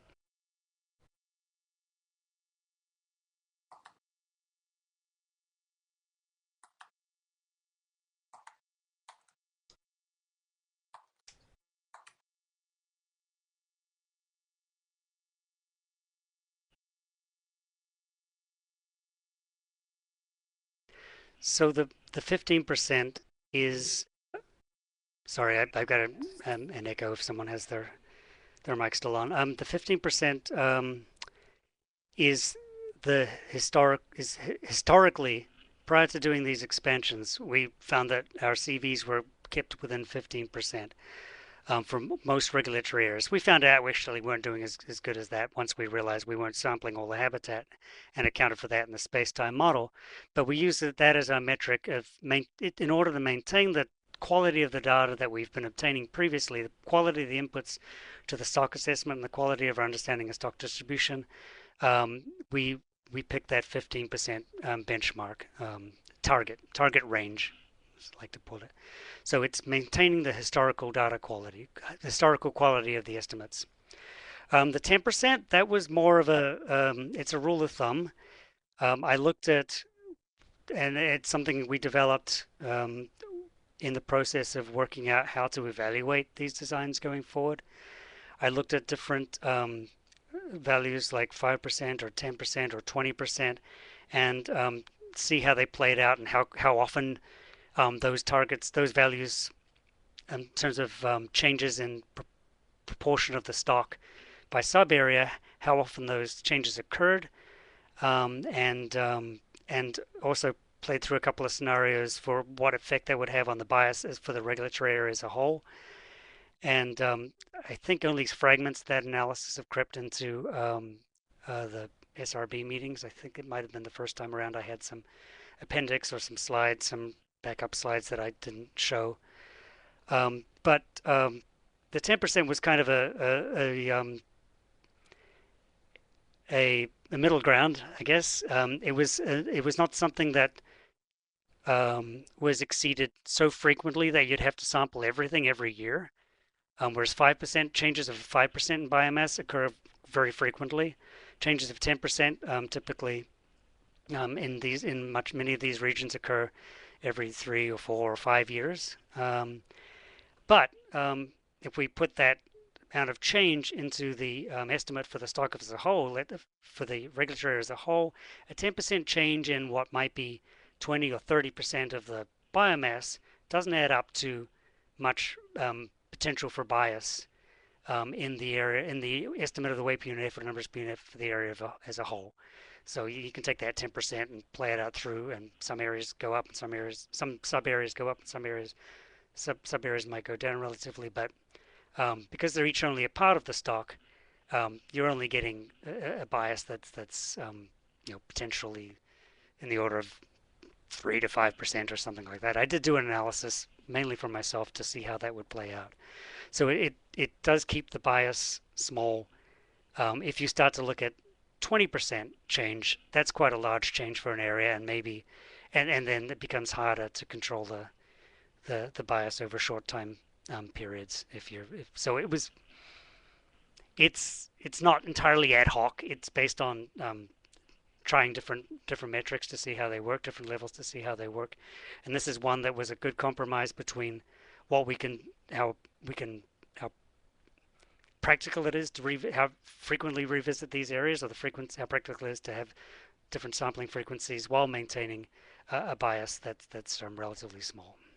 Does that make sense?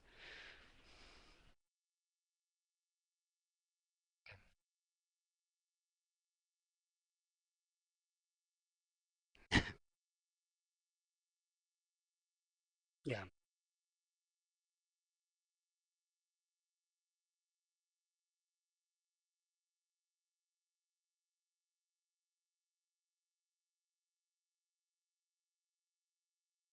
Management procedure, not just the stock assessment.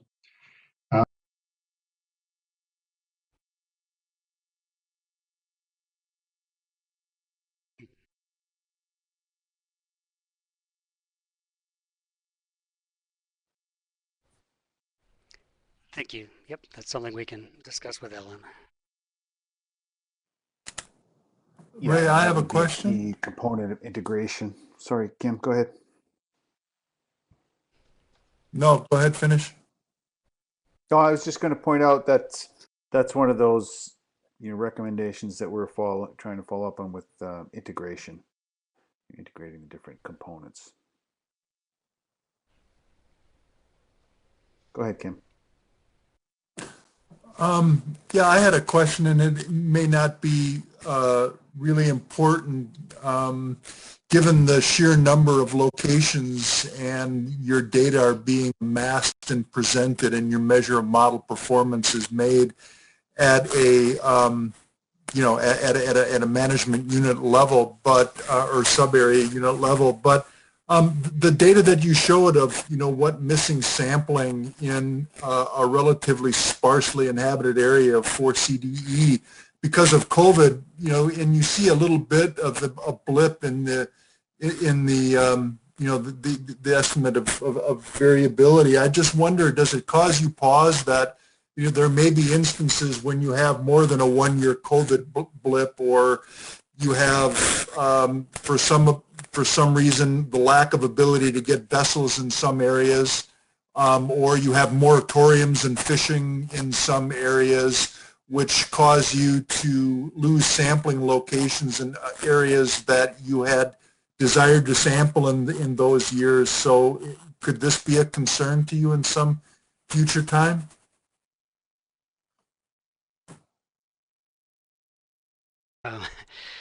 We rely on the sampling to provide the data to inform the estimates. And if as I noted, if the NIMS straw survey wasn't undertaken again in 2021, and our own survey wasn't undertaken in 2021, at the moment we can't separate how much is due to each of those, we would likely be exceeding our target. And if that happened in 2 or 3 years in a row, then we really start to lose our understanding of any trends in recent years in a particular regulatory area, and any information we have is highly uncertain. And so that uncertainty propagates into the assessment, it propagates into our understanding of the distribution of the stock among regulatory areas. So those things are of concern, and that's particularly a concern to areas that are more challenging to sample. We've noted in the presentation that the price of halibut has gone down, while our so we're not getting the revenue as in recent years that we had in the past, and that the stock abundance, the stock density, has also been declining or stable at a low level in recent years, and all of those things impact our ability to achieve our secondary objective of cost revenue neutrality. So those things are a concern going forward, given the way the FIS is designed and given our dependence on other sources of data in the Bering Sea. You mentioned closures due to protected areas, and that's something that I think came up in your questions prior to the meeting, and in particular with regards to regulatory area 2B, where they're looking at expanding marine protected areas in 2B, and there's some discussion on the impacts of those on the FIS. And we note that we are in constant discussion with the Department of Fisheries and Oceans in Canada about the potential impacts of these closures on our ability to fish the FIS. And every year we propose the stations in some of these closed areas and apply to fish in those areas, and with the hope that we can get back in some of those areas. At present, the impacts of this is very small. These represent a very small fraction of the 300 stations that we fish in regulatory area 2B in particular. We are certainly monitoring any proposals for expansion of those protected areas and the potential for impacts. At the moment, what we've seen remains, the proposals remain likely to have only small impacts on the FIS. But where we might have concern is if those impacts are perhaps disproportionate to one type of habitat to another. So we may miss local changes or local characteristics of the fish if we're not sampling this habitat that we're disproportionately excluded from. So it's something that is certainly on our radar and is an ongoing concern.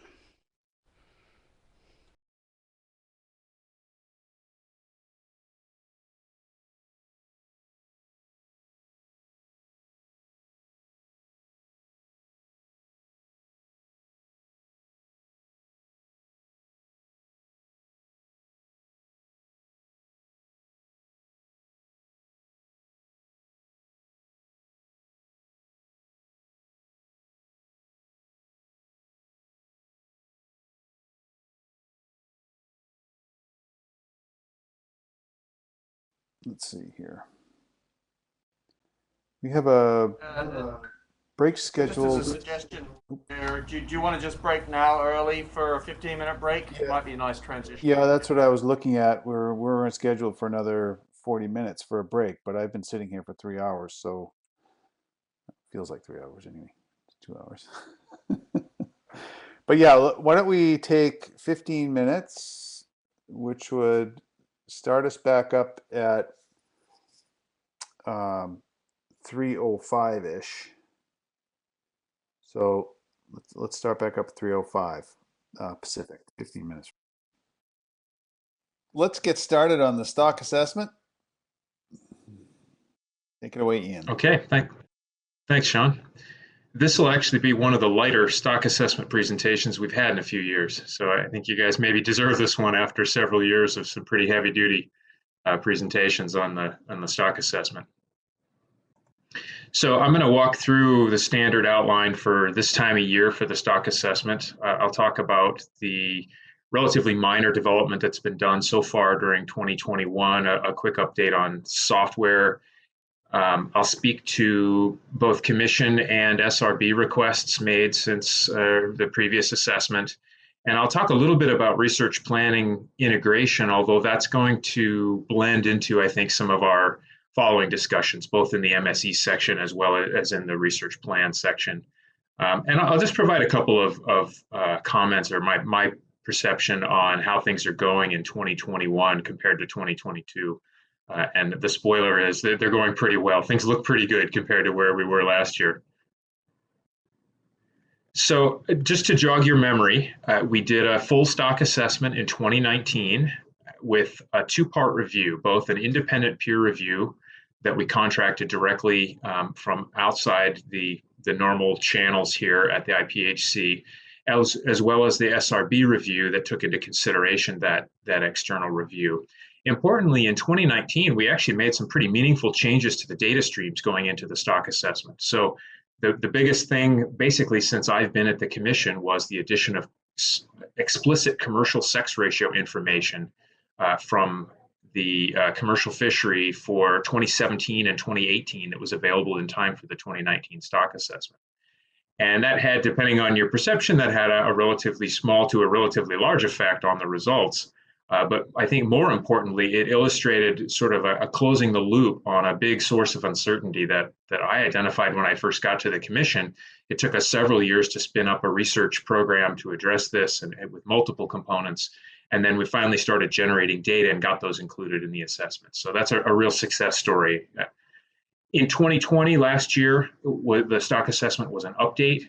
We also had some new information. We had the recreational sex ratio at age, which had never been included previously. These data were available, but never really summarized in such a way that we could make use of them. And we added those, and those actually had quite a minor effect on the stock assessment. But at least we had something new, and we added an additional year of the commercial fishery sex ratio at age. So for 2021, we're following the same path here with another update.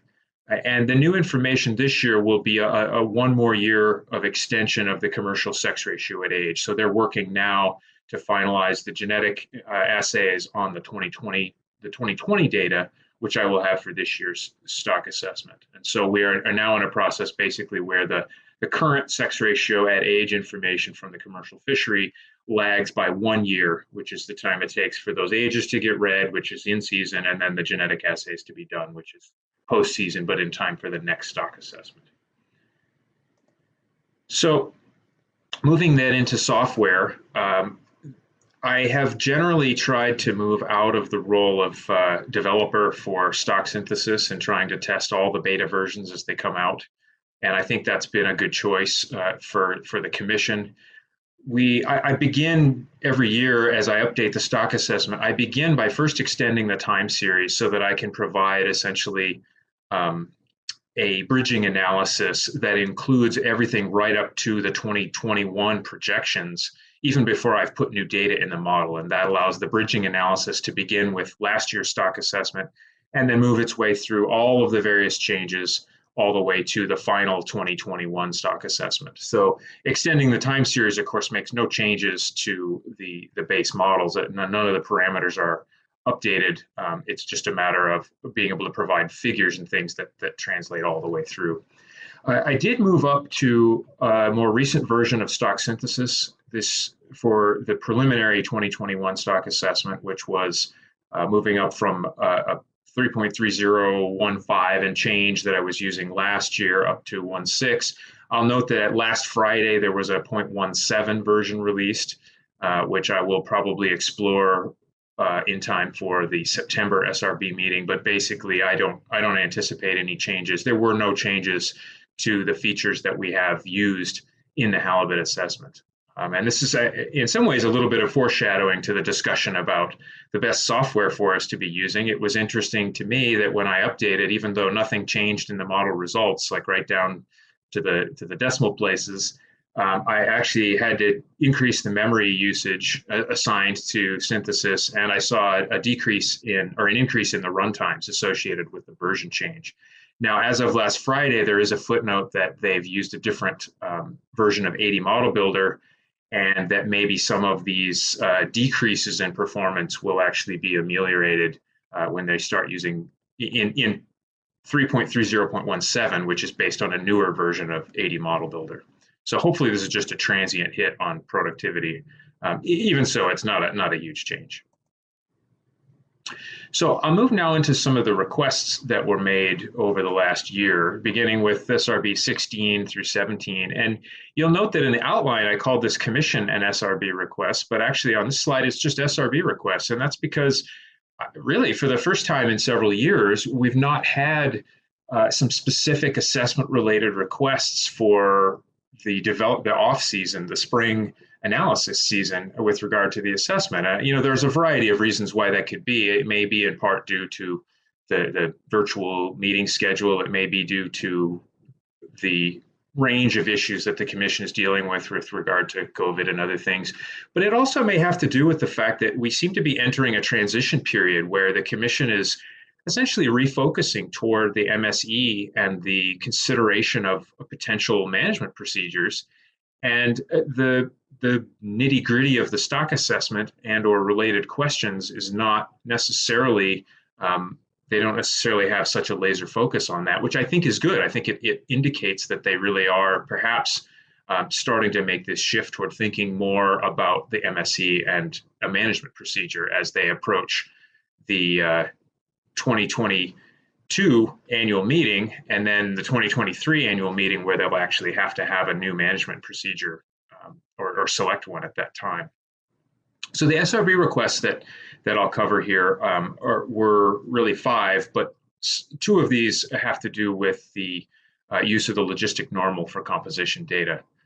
So I think I'll go ahead and start with that one. I'll also cover data weighting and the evaluation of whether stock synthesis is a good fit for the IPHC's assessment modeling. I'll note that these are abbreviated bullets in this presentation. There's a broader description provided in the document for you on these topics. Moving now to the next slide. There we go. So the logistic normal. When we last met, I was pretty excited about further exploration of the logistic normal. It seemed like it solved most of the issues that we had discovered in the past with several other options. The biggest issues that we have and that really are there for many stock assessments are just the challenge of having to iteratively tune if you use the multinomial. So you're always having to essentially tune the input sample sizes to match the model's ability to fit the data. And this is both inefficient because it takes more model runs for everything to settle down so that you have a tuned model. And it also potentially doesn't propagate the variance associated with finding the effective sample size itself. It would certainly be appealing to have a method where that variance associated with essentially the data weighting is automatically included in the variance for other model quantities. We spent last year, or actually in 2019 leading into 2020, we spent quite a bit of time considering the Dirichlet multinomial, which has become somewhat fashionable lately. And I initially thought it was going to be a great solution. But it turns out that it doesn't do everything everybody wants it to. And I think not everybody's stopped to consider some of the nuances of the Dirichlet multinomial. As we identified in previous SRB meetings, it has this counterintuitive property where if you start downweighting substantially the nominal sample sizes, it actually relatively upweights the smallest of the sample sizes. So what that means is that it's not scale independent. Whatever the input sample size you start with matters when you're using the Dirichlet multinomial, and it matters more as you start to downweight the sample sizes. Secondly, it has a common challenge, which is that if the nominal sample sizes are reasonable, so you're not at the small end of the scale, but you're actually not downweighting the data much from the nominal sample sizes, you end up at a parameter bound because the variance, it's essentially an extra variance parameter. And if the model doesn't need any extra variance, then you're out of bound. And it's done as an inverse, so it's a large value. But you end up with this problem of, well, we don't like to be trying to diagnose convergence in models where parameters are stuck to bounds. It's generally not a good practice. And so these two things we identified in previous SRB meetings. Finally, also after just testing this thing empirically across several different model configurations, I found that the Dirichlet multinomial wasn't necessarily producing standardized residuals that were consistent with the likelihood assumption. So it was not uncommon to get Pearson residuals that were well above 2, which we should see very rarely in data sets. And this is a common problem, I think, for many weighting methods, is you tend, in many fisheries analyses, you tend to see standardized residuals that are completely implausible. A Pearson residual of 4 or 5 is virtually impossible for a modestly sized data set. So these were issues that we identified previously with the Dirichlet multinomial. And in addition, we found that neither of these has the ability to allow for correlations among age or length bins, in this case for halibut age, which is definitely a desirable property. And this is all essentially summarizing many of the findings that Chris Francis identified in his 2014 paper referenced in the document.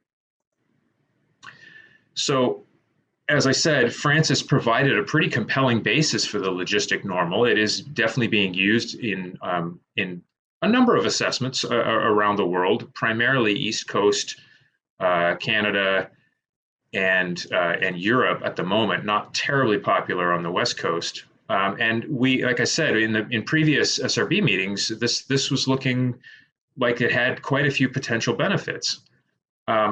But one thing is, I started to sit down and think about how to implement this and what properties we needed. I realized that there's another component that we hadn't really stopped to consider, which is that the scaling of the logistic normal doesn't allow for a specification of a minimum variance. If we think of the input sample size in terms of, say, number of samples collected on a survey, we generally treat that as a maximum, or a maximum sample size, which turns into a minimum variance.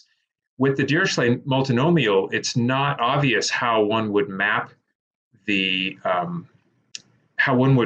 estimation of variance into a minimum sample size. If you were to calculate some sort of transformation, I think you'd end up right back with the same problem as the Dirichlet multinomial, which is that if you didn't require any additional variance, you'd be at the bound if you were to specify it in that way. So this was kind of a new issue that I don't think we had really fully thought through.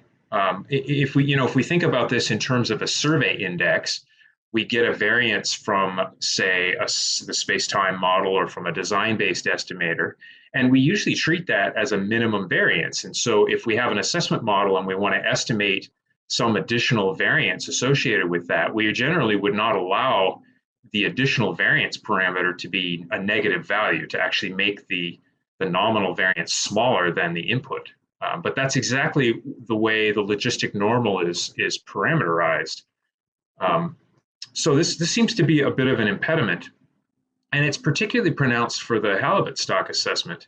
And the reason is because we are also dealing with process error, meaning time variation in selectivity parameters, which the tuning of those, if we just allow the observation error to essentially go to zero and not be bounded by the nominal sample size, I think we could easily run into cases where the process, we're no longer able to deal with the process error. One of the things that makes the process error estimable is that we don't allow the model to just say, well, there's no observation error, we'll just put it all into process error. So this is potentially a challenge for the logistic normal that we've identified. And I so sort of summarize these various considerations into this table. This is reproduced out of the document again. On the left is the multinomial with the sort of the known issues of having to iterate and not including any acknowledgement of the potential for correlation in the data itself among ages within a data set. For the Dirichlet, the two no's in blue there were things that we already identified at a previous SRB. And then for the logistic normal, although it does allow for self-weighting, it has this issue of not having an obvious way to specify the maximum sample size associated with a particular piece of composition data. I'll also note that it's also, as one of the recommendations from the SRB was to test out a simple version, which doesn't necessarily include correlations among ages. So I said I have that one as possibly it can handle that depending on which parameterization. And when we talked previously about the fact that the sex-specific information for halibut, which obviously is critical, might require an even more complicated correlation structure to deal with correlation between males and females as well as among ages. I'll also note that of these three, the logistic normal is not currently available in stock synthesis. Although when I talk about software development, there's some developments there that may help us in terms of being able to explore things right in stock synthesis moving forward.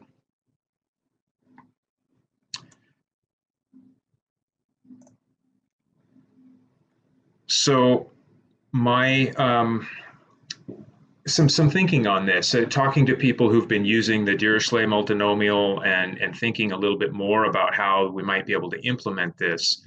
I think if we were to find, like I said, find the transformation for the sigma in the multinomial that would allow for a maximum, effectively a maximum sample size or a minimum variance bound, I think we'd end up right back in the same problem that we've got with the Dirichlet, which is that parameter would be on the bound if there was no additional variance needed. I'll note that there is kind of a technical workaround that's been applied in several assessments. The Pacific Hake assessment is one example of this, where they essentially just put a prior on the variance parameter to keep it from sticking to the bound during estimation, basically saying it can be close to the bound, but not right at it. And I understand the reasoning there. It does allow them to sort of play through this issue, but I don't know. I think it's an open-ended question of whether that's a good idea to start putting priors in your model that are mainly intended just to keep things off bounds and not necessarily investigating what effect they're having on the rest of the model. I guess the path forward that seems appealing to us is to continue to consider this, perhaps testing some different parameterizations out, and maybe consider trying to work with a student and make a project out of this to compare perhaps the logistic normal and or other alternatives as potential paths forward. I'll note that this is a general problem in stock assessment of data weighting. It's not specific to the Halibut Commission, but it's certainly something that we can do some more work on.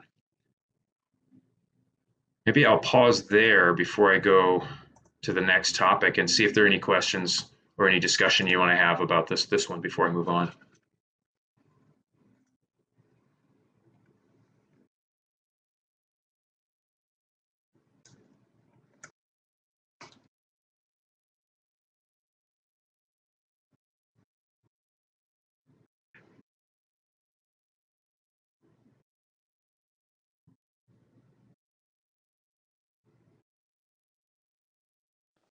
A whole bunch of herring models, cod, you name it, that's kind of the go-to likelihood that we've been using for years.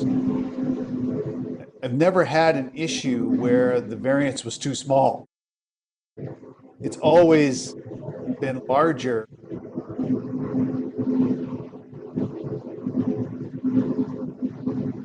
I lost your audio there, Sean. The variances that we're getting for the logistic normal are never too small.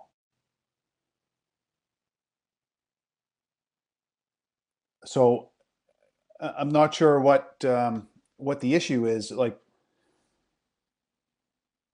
you could formulate them so that you had a variance for each year, in which case you could try, in that case, to take account of the process error, I believe you're talking about. But yeah, I've never seen that. Do you have examples where in a logistic normal setting this has been a problem? I have any examples from the logistic normal, but I have worked on a number of stock assessments, including the current halibut models, where a particular fleet may not, there may be no suggestion that the variance needs to be reduced or increased. Conversely, the sample size reduced from the nominal value. So I generally start stock assessments at the number of samples or the number of trips sampled for a commercial fishery, the number of stations for a survey. And I have frequently run into cases where the iteration of sample size doesn't suggest any reduction from there. And so in those cases, and this happened when I tested out the Dirichlet multinomial, the Dirichlet multinomial says, well, you don't need any more variance. So the inverse variance parameter goes to a high value, whatever bound you specify. And so you end up with something stuck to a bound. I think maybe one of the reasons why the halibut model may be susceptible to that is that we are estimating time varying selectivity. And so the fit can be increased by a process error. And so those two things together, I've not had any trouble having convergence in these halibut models with regard to iterating the process error and the observation error at the same time. But that's perhaps because I don't allow the observation error to be reduced from those nominal input sample sizes. Yeah, I mean, we've used time varying selectivity for yellow eye models from halibut survey data without much issue there either. But yeah, it could be. I mean, it's just one example. It just may have not shown itself. So, but I think your third bullet here, I mean, somebody should look into this. Yeah, I'll note that I've seen several assessments using the Dirichlet multinomial where both crab assessments and groundfish assessments where the Dirichlet variance parameter goes to the upper bound, and then either they turn it off and say, well, it shouldn't be stuck to a bound, so you turn it off, but then you end up back to iteration because every time you change the model, you have to turn it back on and make sure it still wants to go to the upper bound. Or they, like I said, in the Hake model, they have the same issue and they just put a mild prior that just keeps it off the bound so that estimation, in theory, estimation's not affected, but it still ends up being effectively right on the upper bound. That's another case where the same kind of behavior is showing up. And I'll note they also have some component of the selectivity's time varying in that assessment as well. Yeah, I mean, it could be. My feeling is a lot of these issues are from using the multinomial in the first place, which is forcing a lot of these problems on somebody to fix with all these different fixes. So, yeah. I think it might be worthwhile to have a chat with one of my students, Sam, who's got a lot of experience with logistic normal now, and see what he's been applying it to tons of situations, and just to see what his thoughts are on this. Yeah, I think that would be great. I'd be really interested to hear what the nominal sample size represents in assessments where the logistic normal's been used. Because generally based on Pennington and other similar work, we'd expect it to be somewhere in the ballpark of the number of samples, and then get scaled down from that due to clustering in the population and other things. So I guess if you're starting, if you have enough of those processes going on, then it may, for some species, always be substantially larger variance or smaller sample size than that nominal. You never run into the bound. Okay.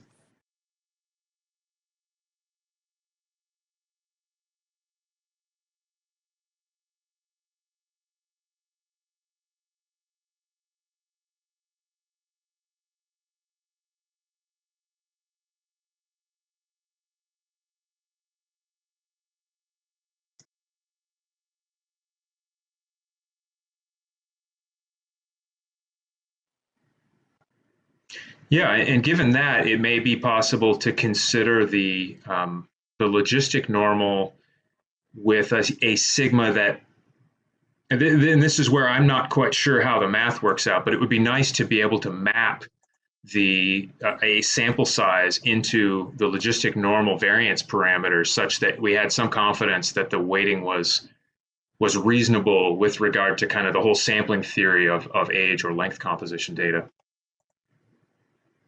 Well, it might be interesting to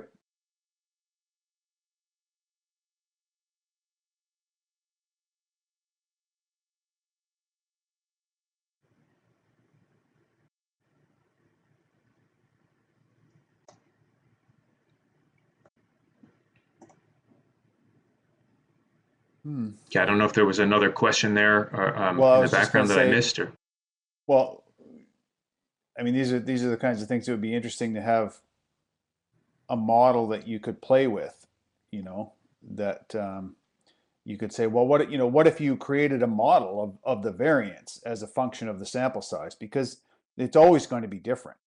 For there is no, it doesn't conform to normal statistics with fisheries sampling. So the function could be quite different depending on the context. And in that case, under the logistic normal, you could have a model for the variance as a function, or even a prior on the variance as a function of the sample size. It's true. I would look to some work. Tim Miller years ago did some bootstrapping. I've been involved in some bootstrapping that actually Tim's was really interesting because it looked at the correlations among the bins and actually found some very non-parametric things going on there. Mm-hmm. So I think some simulation might be a great way to get at this. We're kind of left with there's a fundamental challenge here, which is that you generate data under any likelihood other than perhaps resampling of actual data, and you've already buried some assumptions in there about which likelihoods are going to be a good approximation to that. So lots of people have tackled that question. Yeah. We might revisit this a little also as I get into the discussion of use of stock synthesis, because we now have access to the source code as well. So there's some potential to be able to do more tinkering and try things out than we have in the past. So maybe I'll go on and we can loop back to this as needed. Yeah, Sven. I'm just going to live share so you can see that I'm actually still here. It seems like more of a practical issue, not being able to deal with zeros, it says, or it's said in your table. I don't quite understand what that means. Does that mean zero catch or zero survey CPUE, or does it also go as far as ages or whatever? Yeah, thanks for that. I didn't go into the detail there. It is, in fact, the logistic normal, as most people use it, doesn't accommodate zero observation. So if you have, ages 2 through 20, and in age 16 in a particular year, you didn't see any fish, you've got a 0. It doesn't allow for a 0 in that category. There's been some different solutions. I think some of the original John Schnudi parameterizations aggregated the bins. You just aggregated it with the bin next to it. You can also add a small constant. It turns out for the halibut data, we have such smooth age compositions that I don't actually think that one's at all an issue for halibut in particular. I don't believe we have any structural zeros in our age composition data. So I don't think that one is huge. I left it in the consideration because it's one of the things that is highlighted, and I think Francis identifies that. And I've worked on assessments like rockfish where you have a lot of zeros in the age composition data, but for halibut, it's really not such a big deal.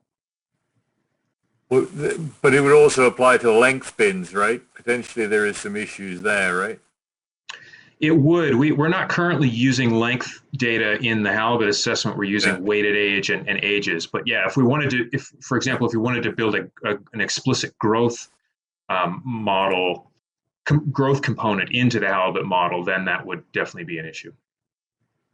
Which I think would be one of the things that I think will help you deal with some of the changes in growth elements that you have seen over time, to try and incorporate those dynamics with a density dependence, etc. So just looking forward to where that might be an issue. So thank you. Yeah, thanks. Okay, I'll continue a bit, and then we can loop back to this topic some more if we would like to later in the talk.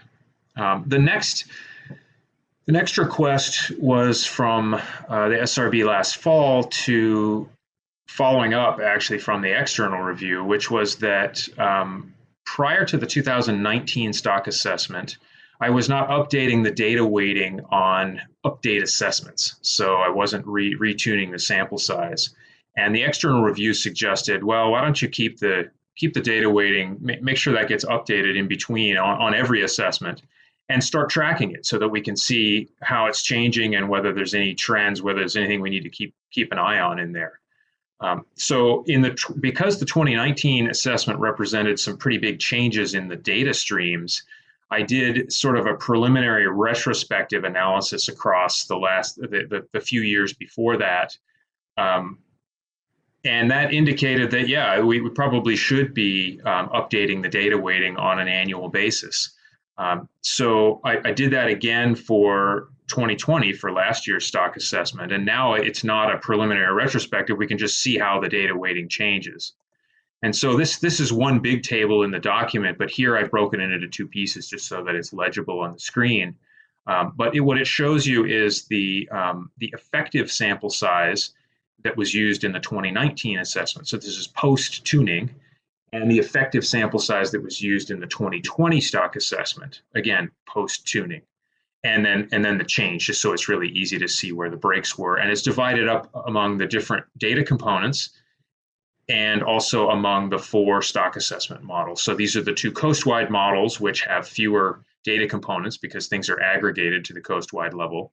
And then the following slide, again, this is all on a single table in the document, shows the areas as fleets models, which have more data components because each of the sources of age data are disaggregated for the fishery and for the survey. And the takeaway here is there were some minor changes, but really nothing more, I think, than you would expect to see on a year-to-year basis as these things get tuned. For me, I think it should be my next slide. No, sorry, I didn't put a conclusion slide here, but for me, this just makes sense to make sure that the data weighting is staying consistent. And I'm looking forward to, as we move forward, depending on where we go with the likelihoods, we will be able to extend this comparison. And what I'm really interested in is, are we seeing any trends? Are we seeing any sort of trend toward a down weighting or an increased weight on a particular data set as time goes on? I think that's what we would be looking for in this kind of analysis. So moving forward, now that we're sequentially adding sex ratio information every year, then we should be able to track this, and over time, it'll be an additional diagnostic that's perhaps useful for the assessment. It also means that even on an update year, we can rest assured that the model's ability to fit the data is consistent with the input sample size that's going in, which I like that just from a logical basis, and an interpretation of the variance coming out on the derived quantities as well. So that one was relatively straightforward.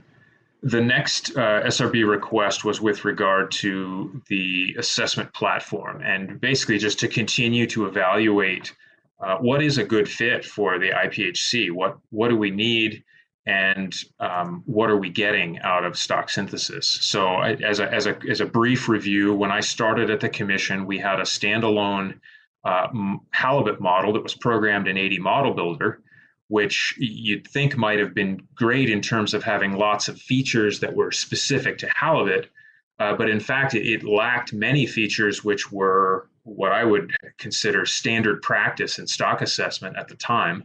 This was in 2012. And so over the next couple of years, I made a fairly rapid transition to using stock synthesis to be able to make use of the various capabilities and features there that I considered to be good practice for stock assessment. But what we're trading off, obviously, in choosing a generic platform is the ability to easily add custom features against the ease of use and rapid ability to evaluate different alternatives, and also the ease of review. One thing I think that we found in 2019 was that it was much easier for reviewers, both the SRB and the external reviewer, to be able to look through output from stock synthesis, that if you've ever seen a stock synthesis model output, you sort of know what to look for.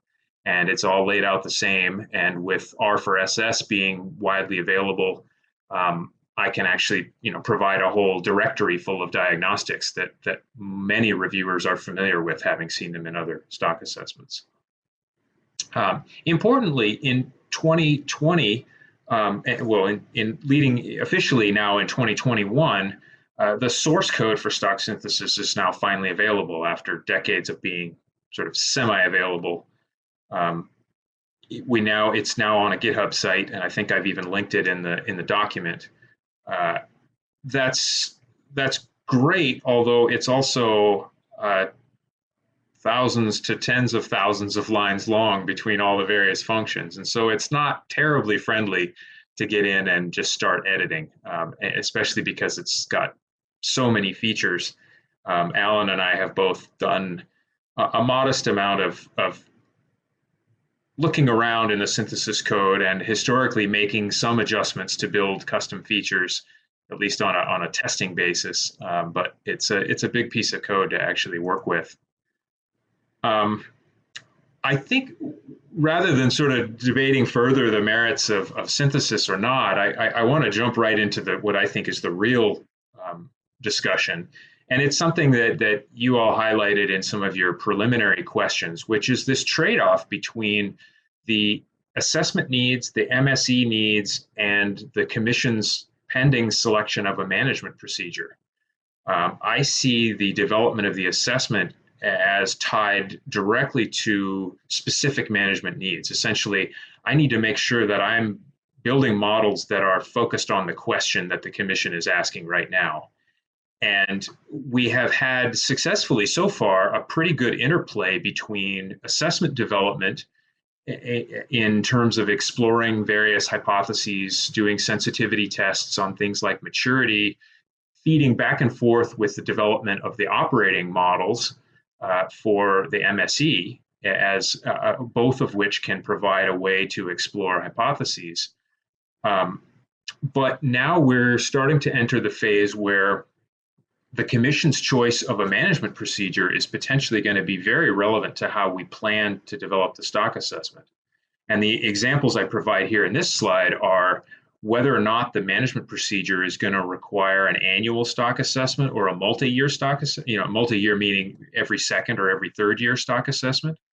If the stock assessment, if the management procedure is a survey-based procedure, then really the role of the assessment is to help develop and explore new components that would then be incorporated as operating models, and or to provide a periodic check on how the MSE process is working, rather than to provide any kind of a tactical annual advice. And so I realize we're going to revisit this conversation as part of the MSE, but I want to highlight from the assessment side that the Commission's decision about upcoming decisions about what type of MP they will select are really important. I mean, essentially, it's very difficult to plan what the assessment might look like in 5 years, not knowing whether the commission is going to want an annual assessment or whether they're going to want something that's survey driven or perhaps even a multi-year process. And so you'll see this kind of reflected both in the assessment document as well as in the MSE document, as Alan and I are kind of trying to figure out strategically what's the right path forward. We also don't want to develop some radical new approach to the stock assessment, which then comes online right at the time that the MSE is trying to provide an update for the commission, which is inevitably based on the previous stock assessment approach. And so we're trying to figure out what the right path is here moving forward, and certainly any advice from the SRB on how to best evaluate this and move forward through this transitional period would be very welcome, noting that this June meeting is advice for the Secretariat, and the September meeting will be the SRB's chance to provide some guidance to the Commission of perhaps how to navigate some of this.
Simulate fairly easily. And that might even give you a chance to try out something like, developing your own TMB model that would, serve as the annual assessment. But like you say, it's not used in the sense that you're doing assessments now. So the work you're doing now, would be that's really the stock status, right? That's your best interpretation of where the stock is at. The MP, that assessment method, whatever it is only used to set TACs and to be checked and tuned every couple of years against these bigger assessment models that you're developing. So they won't ever be far from each other. Like the commitment here, the big problem that I see in this thing is is committing to a formal decision process, right? That's going to give you a TAC and you're going to take it. Like that's the once people say, okay, we're going to do that, and they commit to doing that, then you can pick it, you can generate easily any of these options for stock assessments and simulate them and pick one, because as the process goes from year to year, you're never that far off from what the big assessment would say, right? From what the operating models are saying, as far as what the catch, Another example of how these things interplay is we spent some time, I believe it was 2 to 3 years ago, investigating the potential to make these fully Bayesian models. And because it'd certainly be appealing to have full posterior distributions on some of these things, both to feed into the decision table for probabilistic, tactical results, but also to develop and parameterize operating model scenarios for the MSE.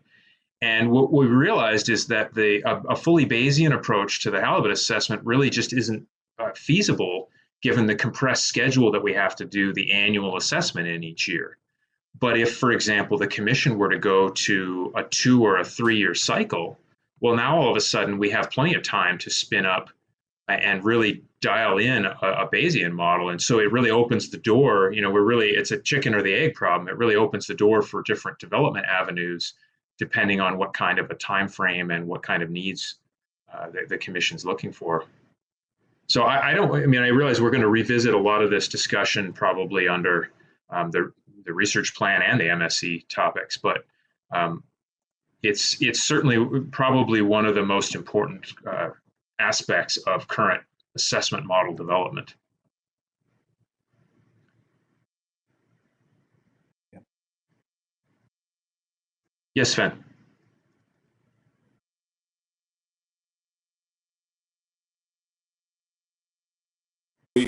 We have similar reopening procedures. We're supposed to have a period where the stock assessment isn't changed. It's still run, but you can't make any changes to the settings and so forth. And you end up with this asymmetry. If the TAC is large compared to what the fishery might have expected, they don't say anything. And invariably, when it shrinks, they start, oh, there's got to be something wrong with the assessment. You open it again, and usually these procedures have some loophole in it that says if things aren't going as you might expect, then you can reopen it. And in some of those assessments, virtually every year it's reopened, so the whole procedure or the whole system doesn't work. So it can be counterproductive because you do need this back door out of it when things are clearly going wrong. But without being able to define what is clearly going wrong means, you end up in this problem. The other question I had was really the question about how aware do you think the Commission is of your problem or concerns or the impact? If they're not aware at all, I guess there is something we can do, as the SRB, beyond saying, we recommend or whatever at the next meeting. But if they are aware, then presumably you would be the best person to discuss that with them and make progress. But do you know what the situation is? Are they all ears? Well, I actually, it's hard to say what the Commission's thinking about at any given time. But I suspect that the main focus right now is on consideration of whatever management procedure may replace the current interim management procedure, which was intended to be in place through the setting of the 2022 catch limits, mortality limits. And so, as I said, we're kind of in a period of transition here, where they are really focused on moving forward and settling on a management procedure, and not necessarily, after a number of years of being quite concerned about the technical details of the stock assessment, perhaps not so focused on that. I mean, we've got models that are performing reasonably well now, especially in comparison to some historical retrospective behavior and other things. And so I think it's a natural progression from focusing on the tactical stock assessment to focusing a little bit larger on the MSE process and on the identification of a management procedure over the next essentially year and a half to when their current agreement expires.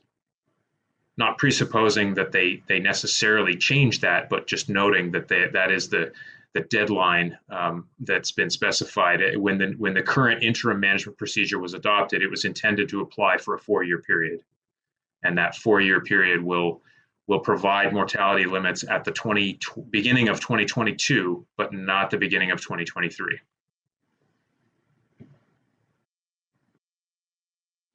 Since my name was mentioned in that comment, I'll I'll follow up too.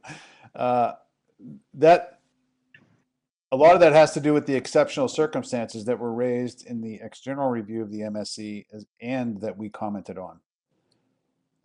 We provided some specific comments on that for that very reason, that the exceptional circumstances need to be defined so that just any old discrepancy can't be an excuse for bailing out.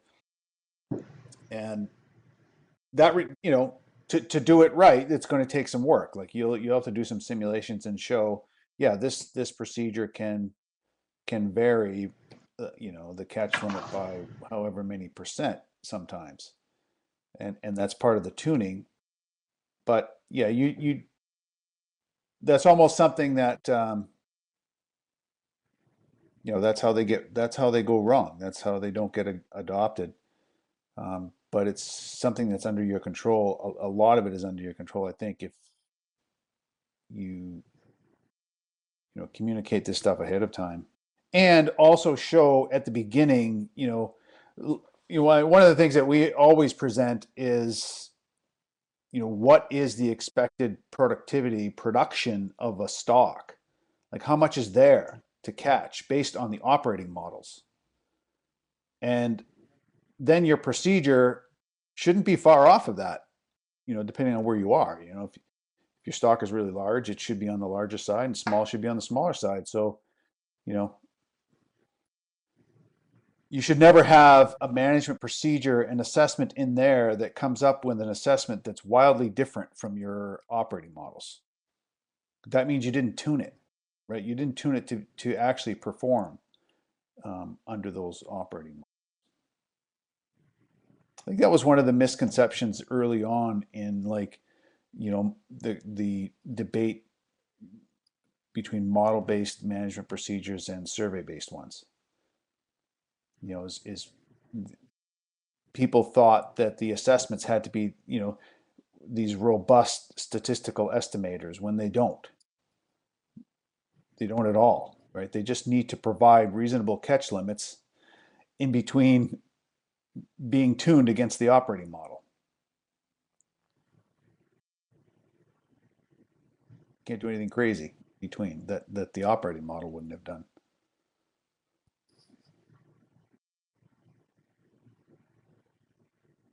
So yeah, we can maybe, I don't know if we can, maybe Dave can clarify what we can ask of the commission. I think we've done this before. We've put out recommendations to the commission, I believe. I think a key piece will be that that the SRB's recommendations to the commission will occur at the fall meeting, and at that point we'll have some idea of the program of work for the MSE, and so there may be substantially more information available at that time. Although I still think that some of these questions about annual versus multi-year versus survey-based assessments and how that feeds into our planning process are still going to be very relevant come fall. Certainly the multi-year one, you wouldn't go, I don't think you would go into that saying, okay, we want to develop a multi-year MP. I think it's a question of whether you should do it multi-year or every year.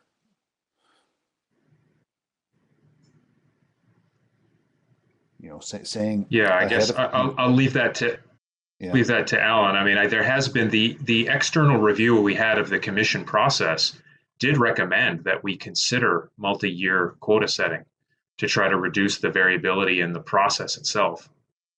And so that's why we've maintained that at least as an option, although we've not really explored that. I guess I'll let Alan speak to that, where the MSE process has gone on that front.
Okay, I'll go ahead and continue on. We'll Sure. probably revisit some of these discussions, noting that it's 4 o'clock. I don't have much more material, so we should still be done. Plenty of time. I did want to highlight, and this again, this is going to bleed into upcoming discussions as well under the research planning guidance, research planning documents.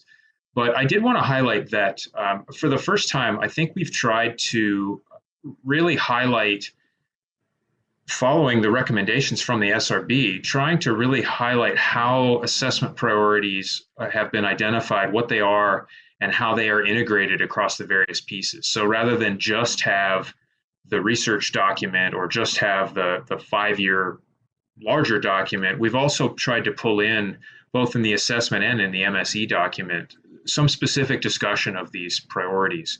And for the assessment in particular, these are things that have been found, generally been tested through sensitivity analyses in previous assessments. Maturity is a great one. I've done, for several years now, I've done a sensitivity analysis showing that if maturity starts trending, we're going to get biased estimates of stock size and stock status.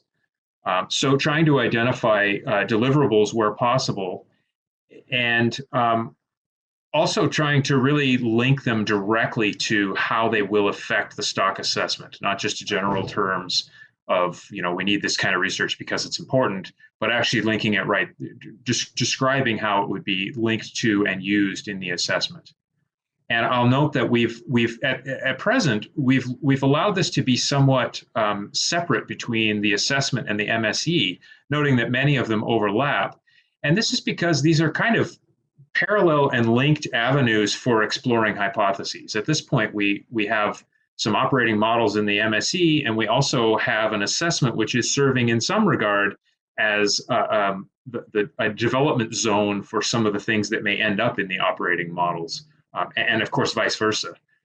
So we're using both of these tools to help us investigate hypotheses. But for example, I don't think we should see these as completely orthogonal. If there's a recommendation that, hey, this is an important source of uncertainty in the stock assessment, well, that's going to then represent potentially alternative hypotheses that could be modeled in the operating models for the MSE as well. So these aren't independent, but we did keep them. We did provide 2 different lists in this year's iteration. For the stock assessment particularly, I divided these into 3 different categories, and the categories are a little bit arbitrary because they're all relevant in slightly different ways, but I felt like it was important to categorize them, particularly because the SRB has recommended that we focus on a top 2 or top 3 in just a small number of categories. And I fully agree with that. That recommendation to highlight the ones that really matter and not worry about just creating a laundry list of things. I've worked on and seen a lot of assessments where there's a laundry list of research priorities that everybody just routinely ignores because there's too many to ever deal with. So we've categorized them into 3 categories: data collection and processing, biological inputs, and one that's a little bit more amorphous, which I'll call fishery yield. And so I'll speak to each of these as we go along. And again, in the document, there's a little bit of narrative to support these. Here, I've just gone with the bullets. But under data collection and processing, we've previously identified that commercial fishery sex ratios are a huge success in this category. We identified the need. Josep and his program developed the research to support a method, and then developed the method to then integrate into producing annual data. It's not necessarily an endpoint because additional years of information are still important as we try to tease out the difference between variability over time and actual and just sampling variability. We need a few more years before we can really decide how frequently we need to sample this moving forward. But we've also identified the critical importance of producing some historical sex ratios at age, if possible. And so that's another thing that could really reconcile a lot of the historical scale uncertainty in the stock assessment. Another component here that I've put under data collection, and these are the top 2, is whale depredation. And this is under data collection and processing because we actually have some information on whale depredation that's been accumulating through the commercial logbooks. We've been phasing in this program over a number of years, and I would say in the next year or 2, we probably have enough information to start to summarize it and actually see what we can get out of this information. And that's why I've put it in this category. But I've also in here included the development of other tools to get at and deal and potentially deal with whale depredation. We've got some ongoing research that perhaps Josep will talk about, and some proposed research to look at methods for the fishery to provide for avoidance of whale depredation. And that's to me, that's kind of an even better solution than studying it, is to just get rid of it. If we can help the fishery produce tools that will eliminate whale depredation in the long run, that's better than knowing what it is, because not only does it reduce the uncertainty associated with that, but it actually potentially increases fishery yield as well. So these are the top two currently in this category.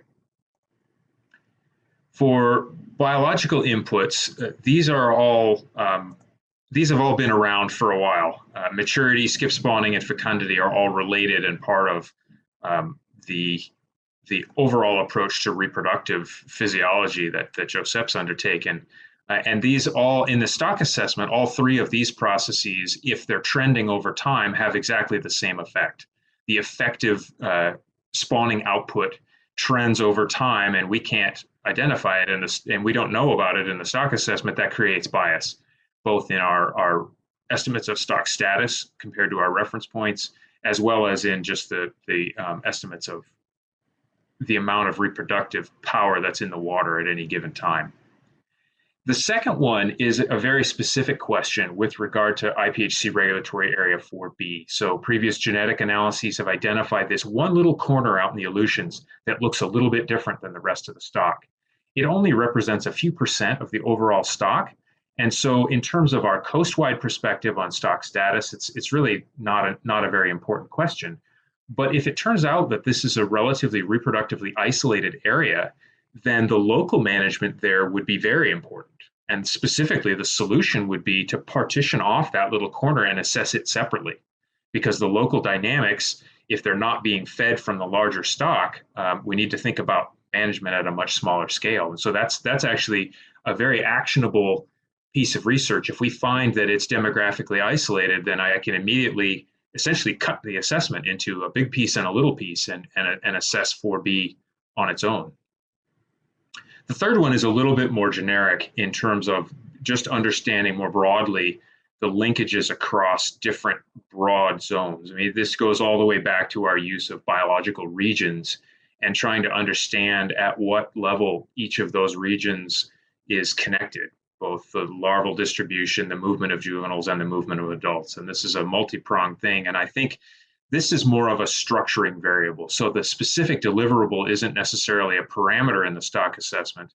But as we learn more about this, it can help us decide whether we need to develop stock assessments with explicit areas that are estimated simultaneously, that link these processes. In the extreme, I think we already have enough information to tell us that completely separate stock assessments don't work very well, and some historical record as well. But this is more of information to help us structure our analysis. And this is a great example as well of where the needs of the assessment and the needs of development for operating models in the MSC are going to be highly overlapping for a category like this. The last category.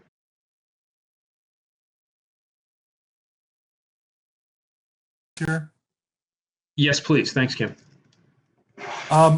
First of all, I think I speak for the entire SRB is that we really appreciate the fact that you and Alan had put these forward-looking comments into the briefing narrative and into your presentation here. I mean, you're spot on. This is something that the SRB has been pushing for, and the fact that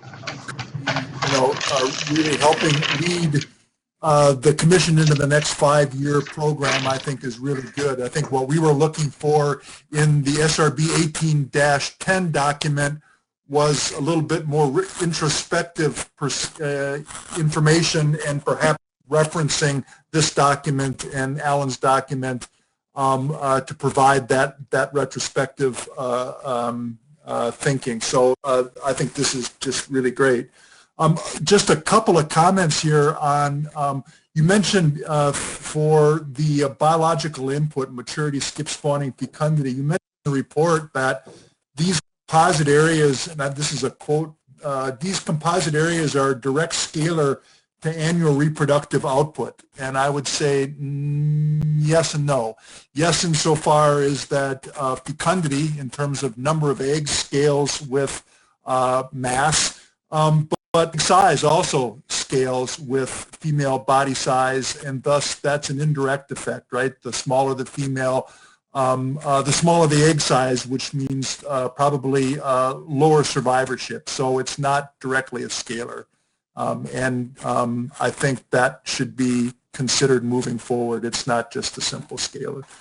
The second point is that in the stock structure here, I think that with the development of genomics data that may be available, I think there's a high probability that you're going to find area discordance outside of just area 4B. And I think that the way you had thought about how to deal with 4B as a potentially genetically semi-autonomous or independent area, I think is really good. But I think the story is still out there, and I would encourage you to wait until some of the other data that comes in terms of using outlier loci and other things like that are available. This area of meta-analysis, I think, is really, really interesting, and there are a couple of things I think that could be done there. You mentioned, and others mentioned in the other parts of the briefing documents, this thing called close-kin mark recapture, right? And it's one aspect that people are using now for population estimation, but as part of a more general family of parentage-based tagging, right? And if you're interested in connectivity, some of the work that Ray and Lori and the science group were doing as far as larvae moving, juveniles moving, and where the adults are, you can use multi-generational genetic data if you have the age, some plausible estimates of generation. You can look at dispersion of offspring, of larvae, based on capturing the adults that are parents that you can infer based on the genetics data. So you could look at source sink dynamics. You could look at dispersion and not just that, okay, larvae are going this way and juveniles are coming back, but explicitly from areas where the adults are. So I think these are all really very exciting data that could be possible. And there could be some really interesting modeling that could be done that looks at, what are the sample sizes that we need to be able to have confidence in our interpretation of the data. We're doing that right now with sea lamprey in the Great Lakes, trying to design or look at modeling to design sampling strategies to look at movements from the larvae to the adult migratory spawning stages in the Great Lakes, and we're doing that with modeling, but the idea of the modeling would inform parentage-based tag studies in the future. Thanks, Kim. I appreciate the comments. I'll highlight that our sort of laser focus on 4B is not to the exclusion of interest in stock structure in other areas. It's mainly because it seems to be the lowest hanging fruit. It's something we have the samples available already in hand, and it's something that we can very quickly get after. But it's certainly very interested in similar stock structure questions across the rest of the stock, noting that we have conventional tagging that suggests quite a lot of movement across most of the other areas. 4B is a bit of an outlier for the conventional tagging in terms of its relationship among areas. I'm really glad that you brought up close kin as well. This is kind of new in our thinking, and you'll see it's almost a footnote to these prioritized inputs, because I wasn't really sure how to classify it yet with regard to the stock assessment, but I think the potential there is enormous. It has the potential to do what we thought a decade and a half ago, or 2 decades ago now, the pit tagging experiment would do, which would be to provide external estimates or independent estimates from the stock assessment of stock size, demographic mixing, a variety of things. And so I think that close kin is something that we should really highlight moving forward. especially as we learn more about it. Noting that our sampling for commercial sex ratio has already provided us with a database of tens of thousands of genetic samples collected since 2017. So we're in pretty good shape in terms of already having a pretty substantial data set in hand that could potentially be turned toward close kin genetics.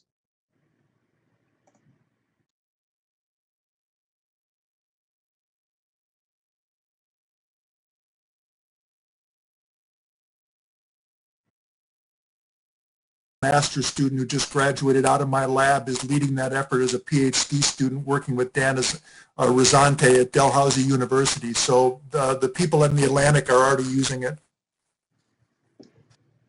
Thanks. I was not aware of that. Okay, well, my last couple slides here, the last category. Yep.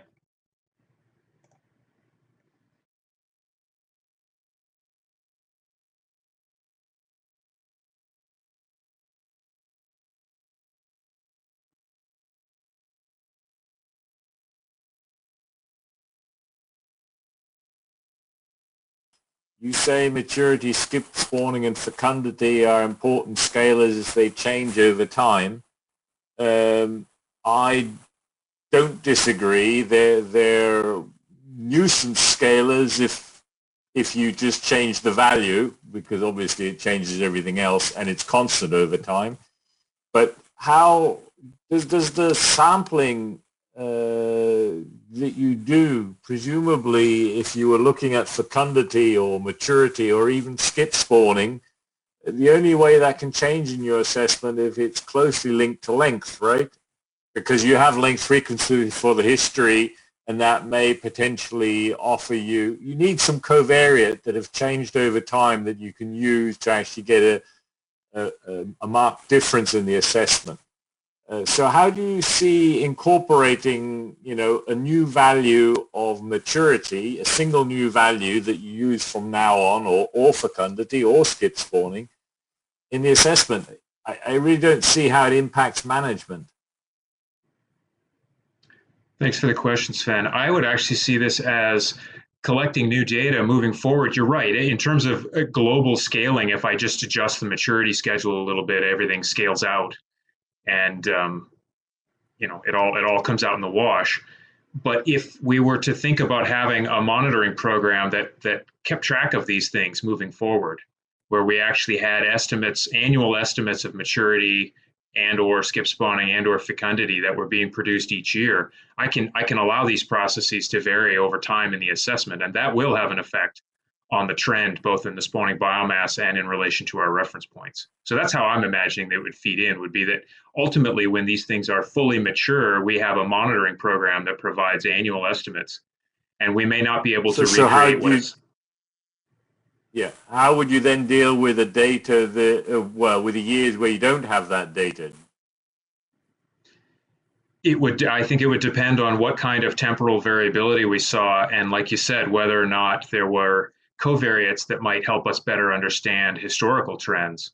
But I'm thinking of this more as a forward-looking process rather than trying to recreate what necessarily happened over the historical record. Some of that information is undoubtedly lost to time. Thank you.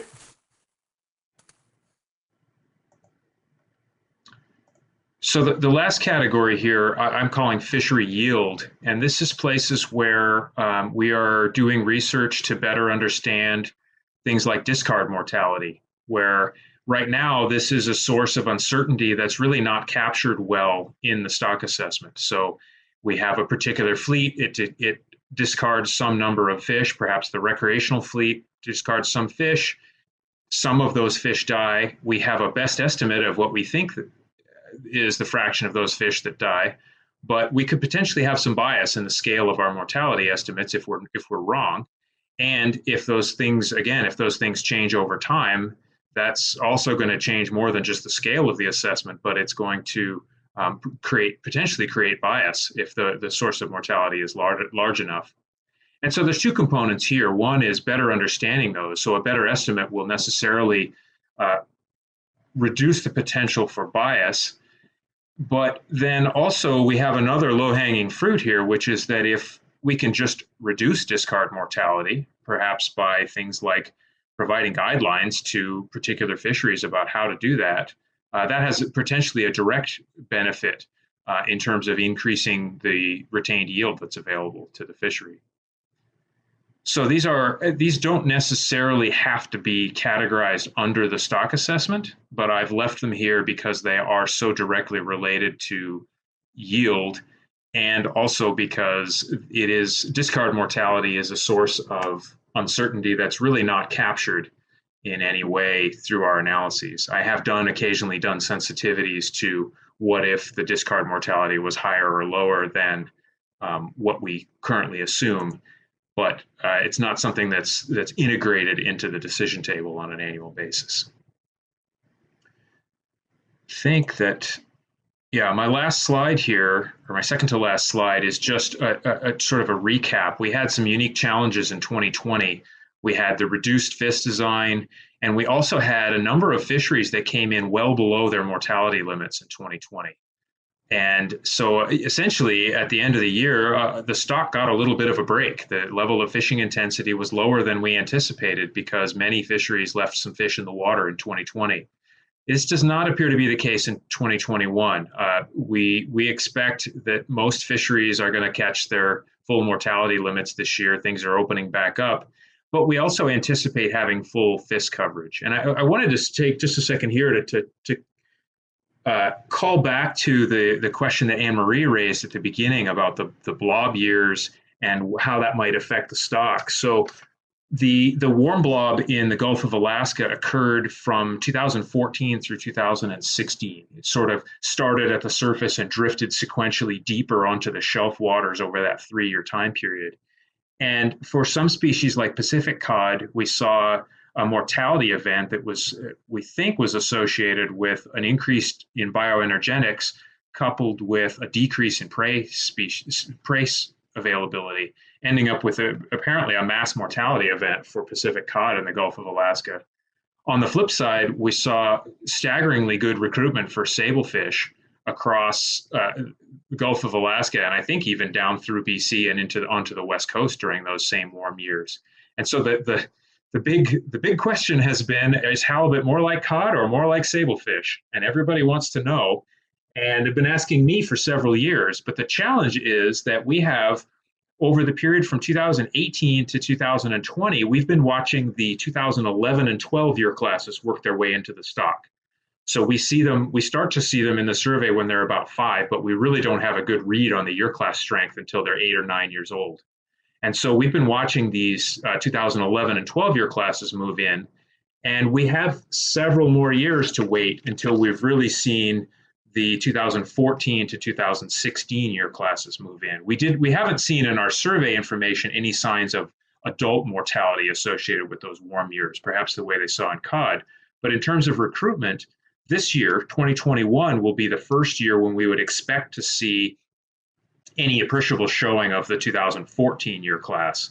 And so over the next 3 years will be the time period when we first get a read on what those environmental conditions meant to recruitment of halibut. And I'm highlighting that here because importantly, in 2021, we will have good FIS coverage for the Western Gulf of Alaska and into the Bering Sea. And those are 2 areas where we would expect to see these year classes. Historically, when we have big year classes, we see a lot of these young fish showing up in the Western Gulf and in the Bering Sea. And so we're really essentially right on the cusp of getting a read of what the warm blob years mean to the Pacific halibut stock.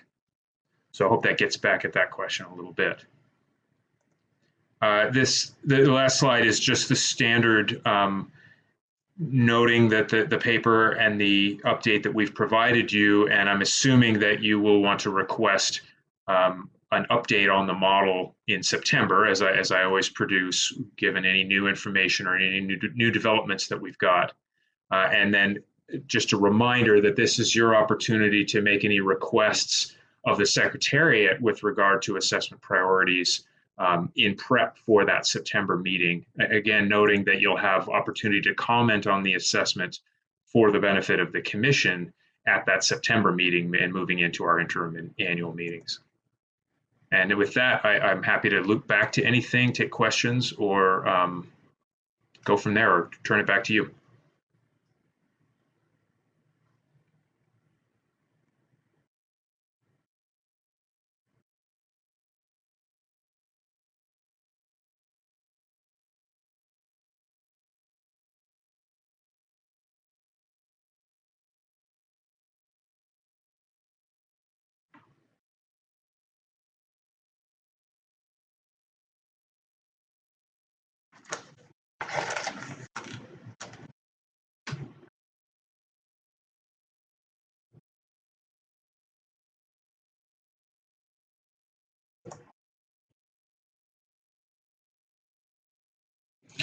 Yeah, thanks for the question. So as you recall, we already used the PDO as a recruitment covariate in two of the four models. And we every year when we re-estimate the relationship, the coefficient shows that it's very much non-zero, that the variability in recruitment is better explained by including the PDO than not including the PDO. There are a couple of other series that I've been interested in for some time. There is I believe it's called the PAPA trajectory in the Gulf of Alaska, which is essentially a transport. It's an advection model that looks at onshore versus offshore and counterclockwise versus clockwise transport. And I've often wondered whether that might provide some predictive power in terms of recruitment. It's logical that for a species like halibut that spawns at the deep shelf edge, that favorable transport would be inshore and west rather than offshore and south. We're pretty sure they're not recruiting in Hawaii. So that's one that I've had on my list to investigate for some time. Another one, there are several metrics of the environment in the Bering Sea, including ice cover and extent of the cold pool and things that are quite useful for species up there. The challenge we have for halibut is that these basin-specific metrics, when we have a good halibut recruitment, it tends to be cross-basin. It seems like it occurs in more than one place. And so I think that's kind of why we haven't come up with a great overall with a great overall index of recruitment. I mean, even the Bering Sea Trawl Survey, which is an incredible index for almost all the groundfish species in the Bering Sea, doesn't provide a very informative index for halibut recruitment because it's only in the Bering Sea. It doesn't capture that component of the recruitment that occurs potentially outside the Bering Sea. And so, yeah, I've got a few ideas of things that I'd like to look at. And I have a couple times almost had a grad student on the hook to help me look at some of that stuff. But so far, we've not come up with anything beyond the PDO to include.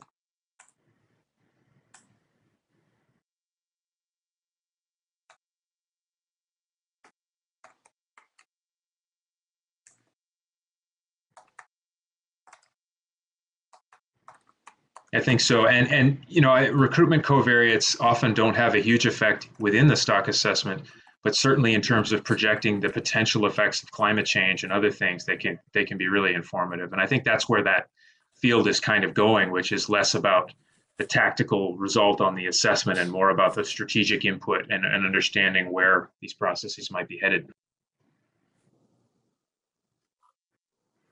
I have a question, if I could.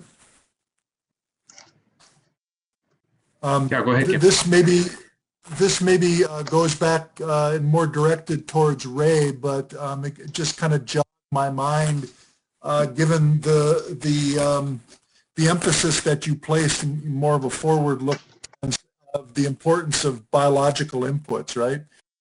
And the biological inputs are focused on females. Is there any interest in doing the FIS focusing on females rather than the entire suite of individuals, particularly if you're looking at weight per unit effort? Or is the sex ratio what it is, and it is what it is in the commercial as well as the FIS, and it's just a scalar and it's independent of location?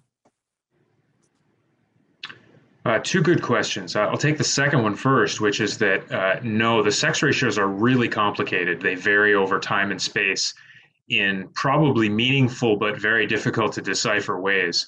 I've spent a lot of time looking at sex ratios over space and time. And in fact, we have a tool on our website that provides the ability to look at that for the FIS data on an annual basis. And there are some really interesting patterns.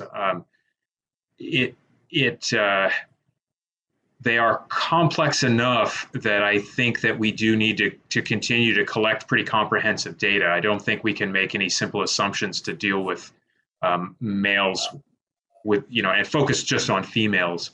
I've worked on a couple of assessments where, in fact, one other flatfish, English sole, where we just ignored the males effectively in some early assessments. But for halibut, there are enough males in the catch that I think we do need to track those, unlike perhaps maybe some crab species where they do the opposite. I think it is worth our time to be sampling and trying to model both males and females with our FIS. I guess I wouldn't disagree, but again, you're focused on things like fecundity, skip spawning, maturity, these biological inputs that affect the stock assessment, and that really is more of a female thing. And if there is variation spatially and temporally in sex ratios, and thus probably weight per unit effort as a function of that, then that might be something to consider spending more time investigating.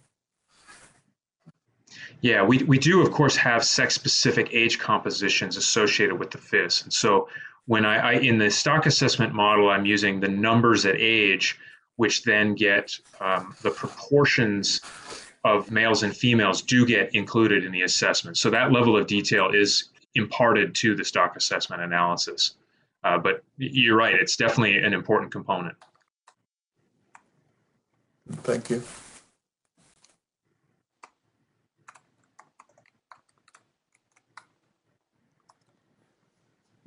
Okay, any other comments, questions? Sounds like everybody's almost wrapped up for the day. I just wanted to ask one about what's the evidence for this cod mass mortality? Where does that come from? So the evidence basically is they saw a huge drop in the survey index associated with that time period. And there's actually a paper, Steve Barbeau and several co-authors have recently published a paper which provides all these linkages through bioenergetics based on water temperature and also some evaluation of prey availability. But the direct evidence is just a dramatic drop in abundance that was quite unexpected. And appears to have persisted through now several additional survey data points. So it doesn't seem to be just a one-year observation error kind of thing. I can, if anybody's interested, I can provide the references to the paper or papers that have been recently published on that. Yeah, I mean, it's surprising that bioenergetics would create a mass mortality event in the open ocean. I mean,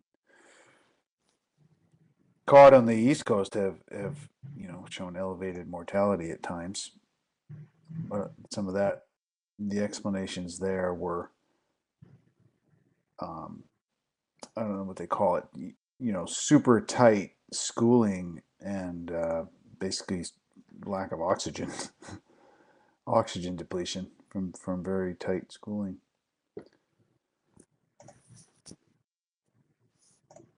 Okay, so it's 4:30, and I think that puts us pretty much right on time here.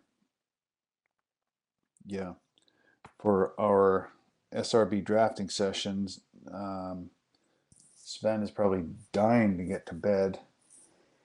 Dave, do we have a report to work from?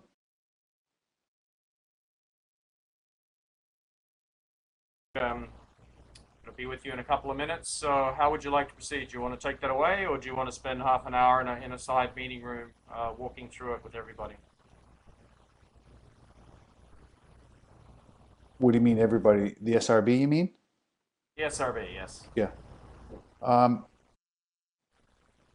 think probably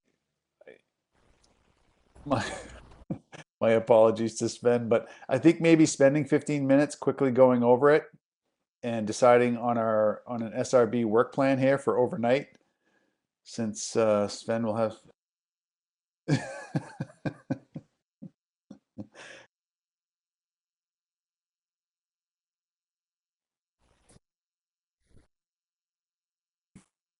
Focused on our own topics, and I think we do need to have a bit of a sit down. So I don't have any problems. I've Okay. got nothing to do tomorrow morning, so I'm just going to sleep then.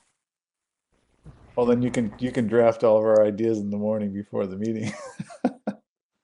Okay, so let's do that. Can you ship us off to Right. to a separate we'll see you room and just very quickly then, so the plan of attack for tomorrow, how would you like to proceed? um, Do you want to just meet again at 10 with everybody and not spend 9 to 10 for yourselves, or do you just want to open up? I think starting at 10 would be good, but having the SRB available to kind of continue with the drafting in the morning would be good. Okay, so we'll That way- open up a session just for the SRB at 9, Yeah, and then we'll be around, so just let us know when you're ready. yeah. Okay, thank you.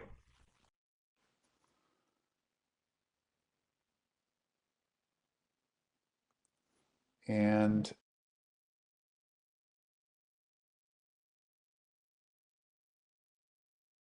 yeah,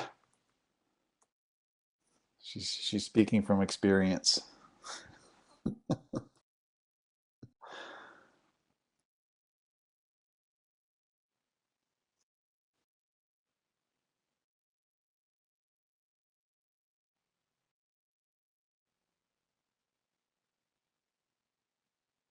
Okay, well, I suppose that will close this session, and then I'll see the SRB in a side room, I guess.